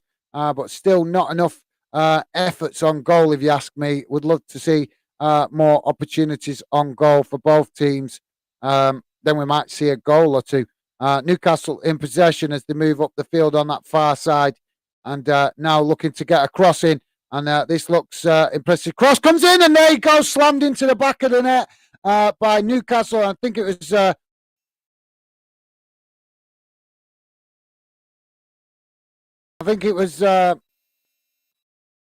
Joe Linton that scored that. But yeah, beautiful bit of play. You could see that was coming then for Newcastle, coming down that far side at speed. A beautiful cross into the box right in front of the face of goal, and literally just a tap in for Joe Linton, and not much that the goalkeeper could do about it. And now a mammoth task for Southampton to try and turn this around, which looks very unlikely, but not completely impossible. But it's definitely going to be a difficult ask now. We're on 73 and a half minutes gone in the game, so we've only got about 15 minutes, just over 15 minutes left, plus added on time. So it's going to be a difficult ask now for Southampton, but beautiful goal that from Newcastle. Really good team goal. Like I say, they came down that far side at speed and got really close to the box, cross right across the face of the goal, got in behind the Southampton defence, and like I said, Joe Linton able to just tap that one in to the back of the net. So we finally have a goal, guys. Southampton 0, Newcastle 1, 74 minutes gone. Joey, thanks for that, Billy. Joey is saying, defo Billy, be interested to know. Absolutely. Joey, what is, I'm presuming, meat and potato pies have got to be on the menu at Anfield. It's a northern club, in it, so they've got to be meat and potato pies at Anfield, haven't they? Let us know, Joey. I've not been to Anfield for a while. I have been to Anfield, brilliant stadium, but I've not been since they've had the new stand built and stuff. An opportunity! Oh, Southampton have levelled it, guys. Oh, there you go. We've got all game and next to no opportunities on the goal. But now Southampton have managed to bundle it in the back of the net. A bit of confusion there at the back. Maybe Newcastle still a little bit in dreamland with taking the lead. And their defence just opened up like a tin of beans there. And Southampton managed to bumble. And I've got to say, it were bundled into the back of the net, guys, because it wasn't really what you might call a classy goal. But sometimes it doesn't matter how it goes in as long as it goes in. Cross comes into the box for Southampton. It's headed on. And then another Southampton player manages to cross it back in to stop it going out on the far side. And Southampton player just literally with a coming together between himself and the Newcastle players. And they've trying to challenge for the ball. And it's literally just ricocheted off the top of his knee, I think, and ended up in the back of the net. And there could also be argument there for, I think there's going to be a check, actually, and it could potentially be an argument for handball. But in fairness, if that is a handball, it's a little bit unfair because I don't think the player knew much about it. And, what we're getting really tedious, this question mark about handballs, in it, guys, because it's getting to the point, what do you want to do, guys? What do you want players to do? Do you want them to strap their hands, literally celebrate their hands to the left to the side of their legs so that they cannot potentially touch the ball.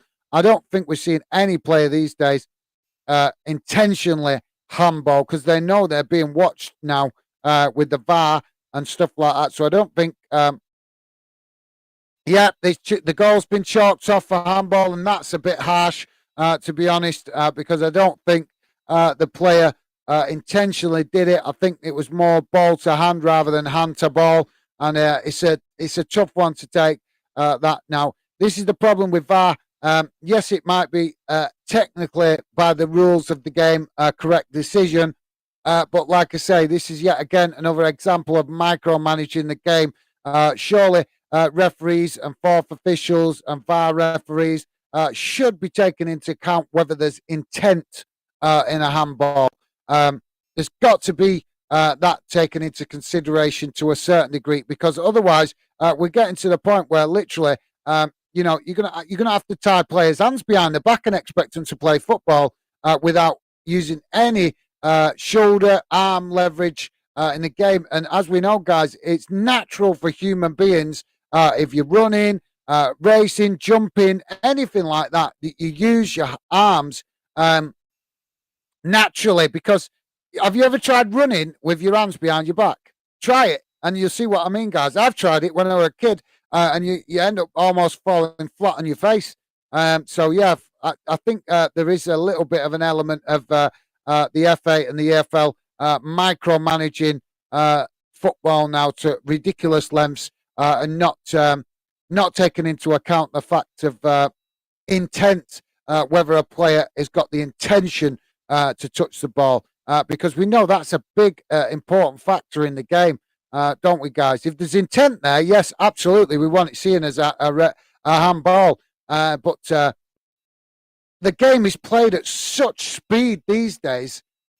We have to give the benefit of the doubt a little bit sometimes to players that their intention is not to handle the ball. But like I said, let me know, guys. Do you agree? What's your thoughts on it? Sorry, I think I missed Joey's comment. Joey is saying, apologies, guys. Come on. Joey's saying, definitely Billy. All right, I did read that comment. My apologies, guys. Billy Random Clips is saying they should add prawn sandwich to the menu. I'm sure people would love it. Well, yeah, I'm sure there would still be. I think you're right, mate. There would be an element of fans that would probably love it. But I don't know I think if you're in the north, I'm not sure it'd be that popular. Maybe, I don't know. We've got a very multicultural society now, so maybe prawn sandwiches would be appreciated. I know. If you get the executive box, I think you get prawn sandwiches. Well, they're called prawn sandwiches in the executive box. I think you get them as standard, don't you? In the executive box. But yeah, the question is, do you get enough? Do you get more? Do you get more sandwich than you do prawn? That's an interesting question, isn't it, guys? But yeah, I can't argue with that, mate. I think you're right. I think there would be an element of fans. I wouldn't particularly be enthusiastic about seeing a prawn sandwich, prawn butty, whatever you want to call it, on the menu. But I'm sure. Some fans would love it, to be fair. We could just go the whole hog, couldn't we? Could just put good old-fashioned fish and chips on the menu at half-time, couldn't we? Or even better, even better, what about maybe fried Mars bars? How's about that? Would that be a good half-time snack? What do you think, guys? Billy's saying they should add. Oh, right. Sorry, I did read that comment. I'm losing track of myself there, guys. Apologies. Joey's saying, yeah, mate. Burgers, hot dogs, and pies. Awesome. Yeah, like I say, not been to Anfield for a while, so would be interesting. Like I said, but like I said, hopefully we'll be visiting more clubs in the future. Southampton with a change here, guys. Substitution coming on. 81 and a half minutes gone. Still Southampton 0, Newcastle 1. I can't believe it. I can't believe it. If this stays like this, I've actually got 2 score predictions right back to back. What is going on? Maybe I should go and buy a lottery ticket. Hey, what do you think, guys? Honest, I got the score prediction right the other day on, was it Sunday's game? The last game of Sunday? And I've got this one right today if it stays like this. So maybe that's, maybe I should go and buy a lottery ticket while I'm getting things right. Knowing my luck, I'd go and buy the lottery ticket, and that's when my luck would end. But you never know. Southampton in possession now on the halfway line, as they pass it back to their defenders midway inside that halfway. Midway inside their own half of the pitch. Newcastle pick it up though, and with a bit of loose possession, and now Newcastle looking to get their attack going straight down the middle of the park, but coming under pressure from Southampton, and a bit of coming together of players now. Oh, put your handbags away, lads. Come on. We've got the referee getting caught right in the middle of all this. Even the referee's getting shoved about a bit here. And now the referee just standing off and watching the players. Why do players do this in this day and age? There's cameras all over the place in these stadiums now. So they're not going to get away with this kind of behaviour. So I don't understand. I don't understand why they do it. I really don't understand why they do it. I understand passions and emotions get charged, but surely managers should be instructing players to try and stay out of it to keep bookings to a minimum. Joey's saying, yeah, mate, burgers and hot dogs.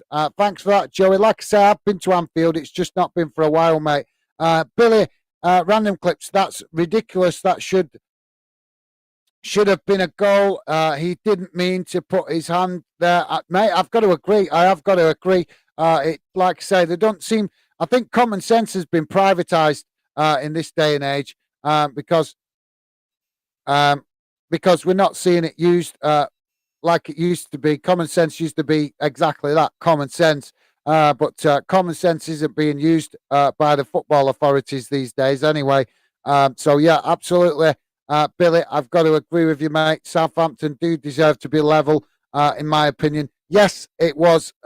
You could see it on the replay. It was a handball, but you could clearly see it was not intentional at all. And like I say, why is that not being taken into consideration?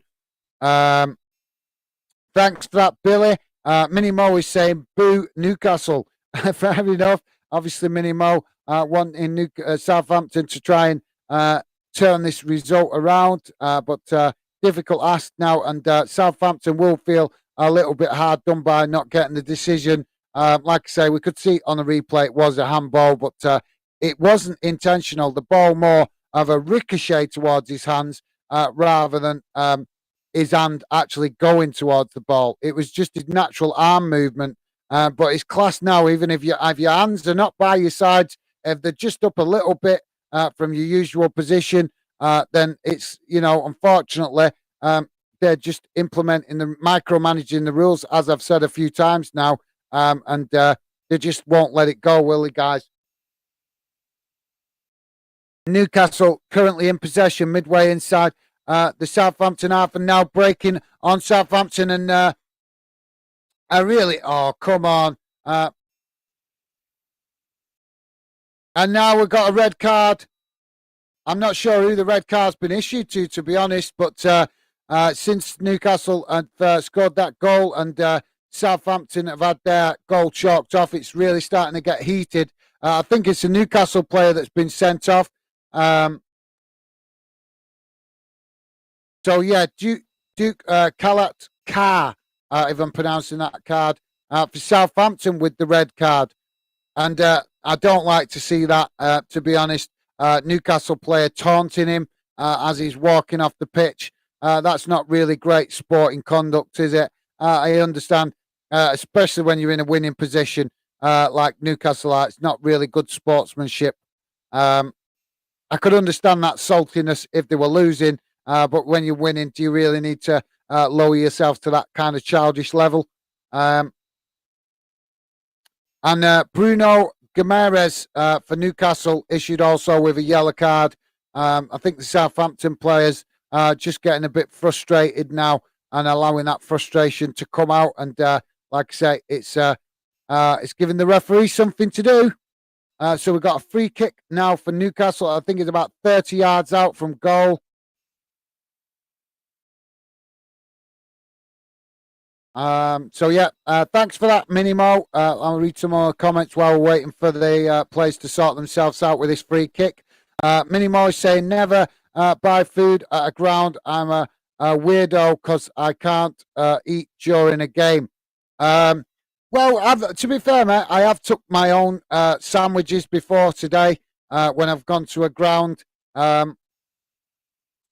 So yeah, that's fair enough, and mate. I believe me, I can be funny with eating food. I am a bit fussy when I go out eating. I do prefer either my missus cooking or my mum's cooking. I'm not a big fan of eating other people's cooking. I think if you've got a wife who's a very good cook, then it can make you a bit more fussy with what you eat, can't it? So I have to say that my missus is an awesome cook. And she'll probably be laughing now hearing us talking about the wives again. So, guys, we've got this free kick to be taken for Newcastle, about 30 yards out. Shot comes in and it's high and wide. Sorry, not high, wide. It's high over the bar from Trippier. Good effort, but he managed to get it over the ball, but it just didn't quite dip enough to get under the bar. But not too far off. But yeah, good effort there from Trippier overall, but not quite on target. But yeah, Minimo, totally understand that, mate. Like I say, I can be a bit fussy when I go out eating, depending on where it is, to be honest. But I think if you've got family or a wife or a mother that cooks good food, then it spoils you a bit, doesn't it? And you become a little bit more of a food snob. But thanks for that, Minimo. Appreciate that, mate. Billy Random Clips saying, I feel so bad for Southampton. Two disallowed goals for Villa and another one here. Yeah, I totally understand, mate. I think it's unfair that they've had this one chalked off, like I say. But unfortunately, this is the game that we need, that we have today, the FA micromanagement. And the only way we're going to be able to change this if either Fanden or another fan organisation decides to get enough support from fans and steps up to the plate to challenge the FA and the EFL with decisions that they're making. Obviously, it needs doing respectfully, of course, and properly and correctly. But for me, like I say, we need a fan voice in the football world. And if Fanden is a success, believe me, guys, I will use the power of having the fan support from you guys to try and use that to challenge the FA and the EFL to get them to start listening to fans' opinions and stop them micromanaging everything in the game. It's about time these suits, because that's what I call them, the people in suits that are not real football people. It's about time they started listening to the people that do care about the game, and the people that really do care about the game, for me, is fans. Yes, players care about the game, but that's because they're getting something out of it financially. But fans are the real people that care about the game. But yeah, thanks for that, Billy. I've got to agree, mate. Tough result to take for Southampton because they've matched Newcastle. It's not been much between the two sides. It's been a very evenly matched game, this one, to be fair. And they do deserve to at least be drawing the game. Newcastle now in possession, getting the ball forward and looking to try and turn this. And another opportunity for Newcastle on that far side, but it's hit the side netting. We've got 5 minutes added on time, guys, and we're a minute into that added on time. Still Southampton 0, Newcastle 1. But yeah, thanks for that, Billy. I've got to agree with you there, mate. It is a bit of a tough evening, should I say? Sorry, for Southampton. Billy also saying, I always eat at half time because I never turn down a bit of food. That sounds like you're my kind of guy, mate. And yeah, I've got to be honest. I have got a very good appetite, but it depends where I'm going, where I'm eating. But I'm a bit spoilt because, like I say, my missus is a great cook. So and my mum was a great cook as well, and she still is, obviously. But that's kind of left me a bit spoilt with what I eat. So I can be a little bit more fussy when I go out to eat if it's nowhere near the same standards. And I'm sure you guys can understand that. Like I say, if you've got a mum or a wife that is a cracking cook, or maybe even yourselves who's a good cook. Minnie Mo saying, just seen the handball. What? Obviously, sorry, mate, I can't repeat the abbreviations because obviously we're trying to keep language to a minimum. But yep, you are right to react like that, mate. It is. You can see that the player's got no intention to hand the ball. It's more ball to hand, not so much hand to ball. And like I say, this is the problem with the game today, guys. The FA and the EFL just want to micromanage everything, don't they? It's just spoiling the game to a certain degree compared to what some of us remember it used to be like. But not to worry, guys. Hopefully, the fact that Southampton have managed to get to this stage of a competition and not quite get it over the line might encourage them and might inspire the players to go that bit further in future cup competitions to try and win something. Long ball up the field from the Southampton goalkeeper. And the ball ends up with the Newcastle players midway inside the Southampton half of the pitch. And now Newcastle moved the ball forward up to the halfway line. And, beautiful ball in behind the Southampton defence. Oh, and it's a good opportunity. But the Newcastle player there just running, Isaac, just running a little bit too far and made the angle virtually impossible for himself to get the shot off. He did get around the goalkeeper, but managed to get the shot off, and it ended up hitting the side netting.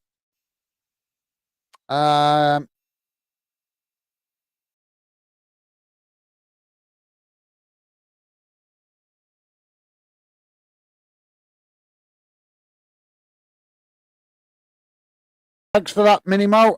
Billy Random Clip saying the people who run it must want the players to cut their hands off before get absolutely. Yeah, well said, Billy.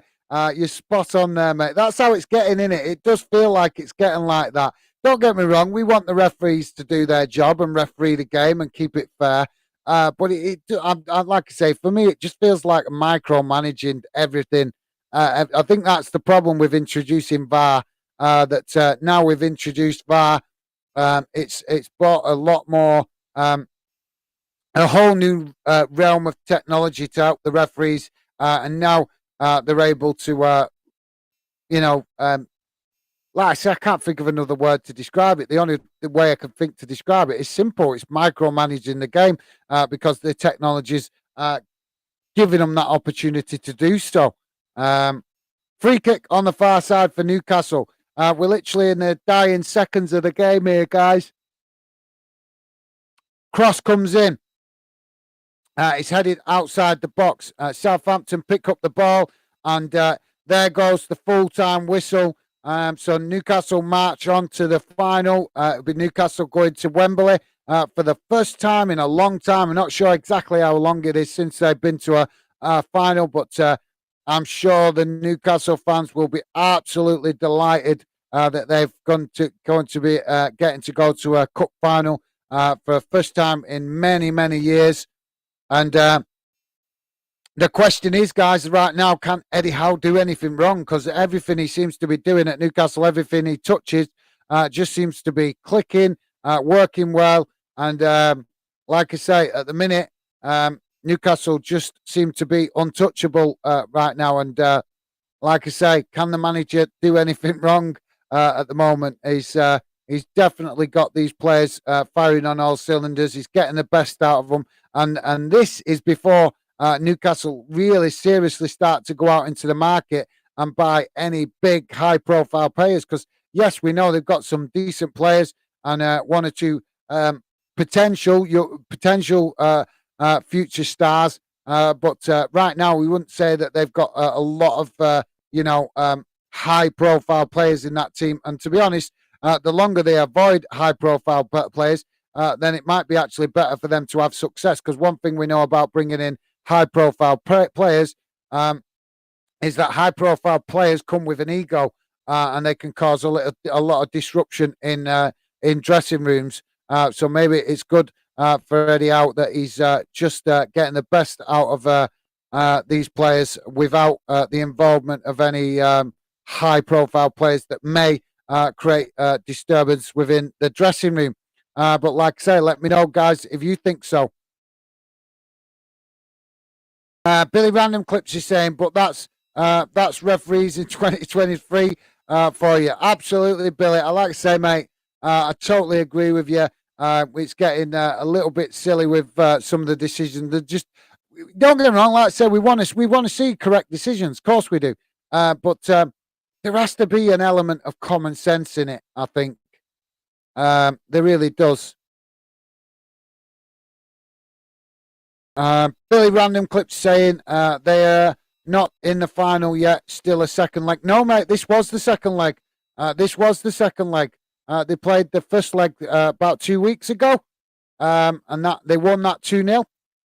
So this is actually the second leg. So Newcastle march on and go to Wembley, mate. This was, like I said, this was the second leg. I'm just going to double check because you've got me questioning it now, mate. But oh no, hang on.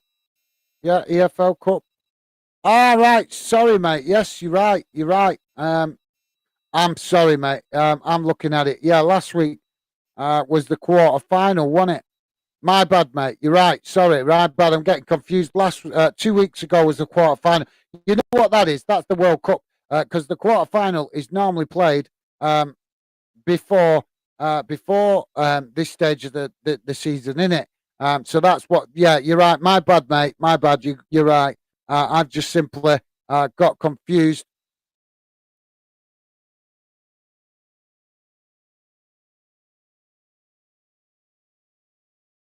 Yep. So yeah, you're right, mate. My bad. I've got confused because, like I say, they played the quarter final late, haven't they, this year because of the interruption of the World Cup. So yeah, my mistake, mate. I genuinely thought they'd played the first leg 2 weeks ago, but I've just checked and it was actually the quarterfinals that was 2 weeks ago. So yeah, yeah, it's just me getting confused because I'm sure the quarterfinals of the EFL Cup is normally played just before Christmas, if I'm remembering correctly. So yeah, thanks for that, Billy. Appreciate you correcting me on that, mate. So it was actually Newcastle won 2-0 in the quarterfinal game. So yeah. So yeah, sorry, Billy. Thanks for correcting me on that, mate. Obviously, just the brain not functioning today. Been a long day and just genuine mistake. Not used to seeing the quarter-final stage in January. Joey's saying, so impressive with Eddie. So obviously that's good then, guys. If it is the first leg, that means still the opportunity for Southampton to turn it round up in Newcastle. So we'll have to see if they do that. But yeah, like I say, I genuinely didn't realise that my mistake. But yeah, the second leg still to come. Sorry, guys. Perfect opportunity for Southampton to potentially use that frustration from tonight's disallowed goal and the fact that it was quite a closely contested game, and I'm sure it's going to. If Southampton play like they did today, or anything near like they did today, then I think we could see another tight game up in Newcastle. Joey's saying so impressive with Eddie. Yep, got it. Eddie Hearn doing a fantastic job up there with Newcastle, and I'm sure the Toon Army will be buzzing. Billy's random clips is saying, "I see why you thought that, mate. Because of the World Cup, everything is delayed." Absolutely, yeah. Like I say, mate, we don't. I'm sure in the quarterfinals normally played before Christmas. That's what threw me off. But yeah, like I said, Billy, I appreciate you correcting me, mate, because I genuinely just got confused. I think they've had to delay the quarterfinal to suit the World Cup being played, haven't they? And that's why I was thinking that the first leg had already been played 2 weeks ago, but it wasn't. It was the quarterfinals. So, yeah, this is why I love you guys being involved in the chat because, like I said, there's so much going on in football. Sometimes it is difficult to keep up with it, and especially when we have a World Cup that we're not used to in winter, interrupting the season, that adds to the confusion. So yeah, thanks for that, Billy. Appreciated. So guys, if you're just joining us, just to let you know that the game has finished. It's finished Southampton 0, Newcastle 1. A very tight game between the two sides. Not a lot between the two sides at all. Both teams really could argue that they deserve to get something out of this game. But with the second leg to come, plenty of opportunity for Southampton to use that frustration to turn the game around up at St James's Park. And like I say, a whole football game still to play to decide this one. And as the other game will be taking place tomorrow, that's Nottingham Forest v Man United. That the first leg of that other semi-final. So plenty of football coming over the next couple of weeks with this competition. And the question is, can Southampton turn it round, or will Newcastle now with that 1-0 narrow margin of a goal be able to keep control of it? Like I said, guys, we know that a 1-0 win is not a massive lead, and Southampton more than capable of potentially turning it round. But we'll have to wait until the second leg to find out if they can do that. But yeah, thank you very much, Billy. Appreciate that, mate. Joey's saying Bolton won, Gaz. Awesome. Yeah, I'm just having a look now. Yeah, thanks for that, Joey. Awesome. Good win for my team, Bolton. And let me have a look. So I've got, I was hoping, yeah. So I was looking to other results in the League One as well. But yeah, good to see my club Bolton back to winning ways after the defeat at the weekend to Derby. Just to quickly give you guys an update on the other games that have happened. The FA Cup replay third round still going on. Accrington Stanley 1, Bournemouth 0.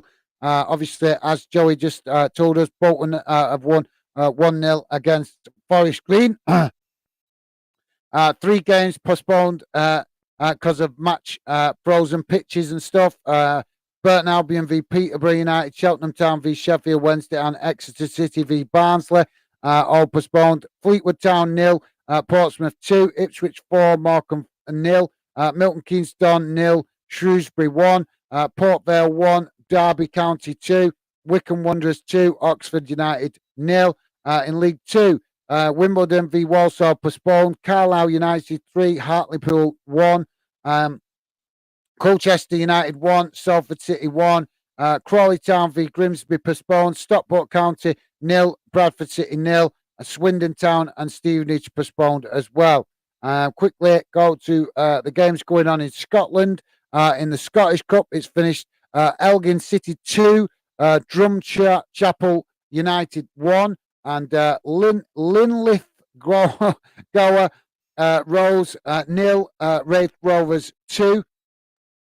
in the Scottish Challenge Cup, it's finished Dundee 4, Dunfermline 2. So that brings you all up to date around the UK games, guys. And like I say, let's see what you guys are saying in the chat. Thanks for that, Billy, top man. Appreciate it, mate. Billy Random Clip saying, good night. See you all later. Thanks for dropping in, Billy. Always a pleasure to see you, mate. Enjoy what's left of your evening and rest up. And hopefully you have a good day tomorrow, mate. Look after yourself. And hopefully we'll see you again on a stream later in the week sometime, mate, if you're not too busy. But, yeah, thank you very much, Billy Random Clips. Stevie Allen, bye, Billy. Thanks for joining. Absolutely. Thanks, Stevie, top man. Minimo is saying thanks for tonight. No worries, Minimo. Thank you very much for dropping in. Always a pleasure to have you guys come and get involved. And really appreciate it. The positivity you guys show in the chat. It doesn't go unnoticed. And like I say, hopefully your shift is gone quick tonight, Minimo. And you're now sat at home with your feet up, enjoying the rest of your evening. So thanks for that, mate. Take care, and hopefully see you again soon on another stream if you're not too busy. But like I say, enjoy the rest of your evening, mate. And Stevie there saying thanks. Minimo, top man, Stevie. Joey saying catch you on future streams. Billy and Minimo, nice one. Joey, I appreciate that, mate. Like I say, you guys have all contributed to making the chat awesome tonight. Really positive and friendly, and that is massively appreciated, guys. So, yeah. I think that is a perfect opportunity for me to call it a night because, like I said, I've got work tomorrow anyway. So, was going to have a little bit chat after this stream tonight, but we'll probably be back tomorrow, guys. So maybe tomorrow evening we can do an extra 15-20 minutes after the game and enjoy a little bit of extra conversation maybe tomorrow if you guys are up for it. But yeah, thank you very much to all of you guys. Joey saying thanks, Gaz, for the stream and the laughs. No worries, Joey. Like I keep saying, mate, it's you guys that help make this channel what it is, and that is massively appreciated. Without you guys, the channel is not what it is. And like I said, I want you guys to feel a part of it. So, yeah, thank you very much for that, Joey. Enjoy the rest of your evening, what's left of it, mate. And, yeah, same as well. Thanks for the laugh. Always end up having a little bit of a laugh and joke with you, mate. And that's really appreciated because it does lighten the mood on the show, which is great. Creates a bit more positivity as well. So top man, Joey, thank you very much. Look after yourself, mate. Enjoy, like I say, enjoy the rest of your evening, and hopefully see you guys again soon. And like I say, really appreciate you guys making the effort tonight to come and get involved. I know it's not always easy through the week when you've got work commitments as well. So thank you very much, Joey. And also Minimo, as well as Billy Random Clips, and also Stevie as well for what that Stevie does behind the scenes. I hope you guys all enjoy the rest of your evening and look after yourself. Have a good day tomorrow, work or college or whatever it is you're doing. And hopefully I'll see you guys again soon. Take care, look after yourself, and I'll speak to you again soon. Bye for now.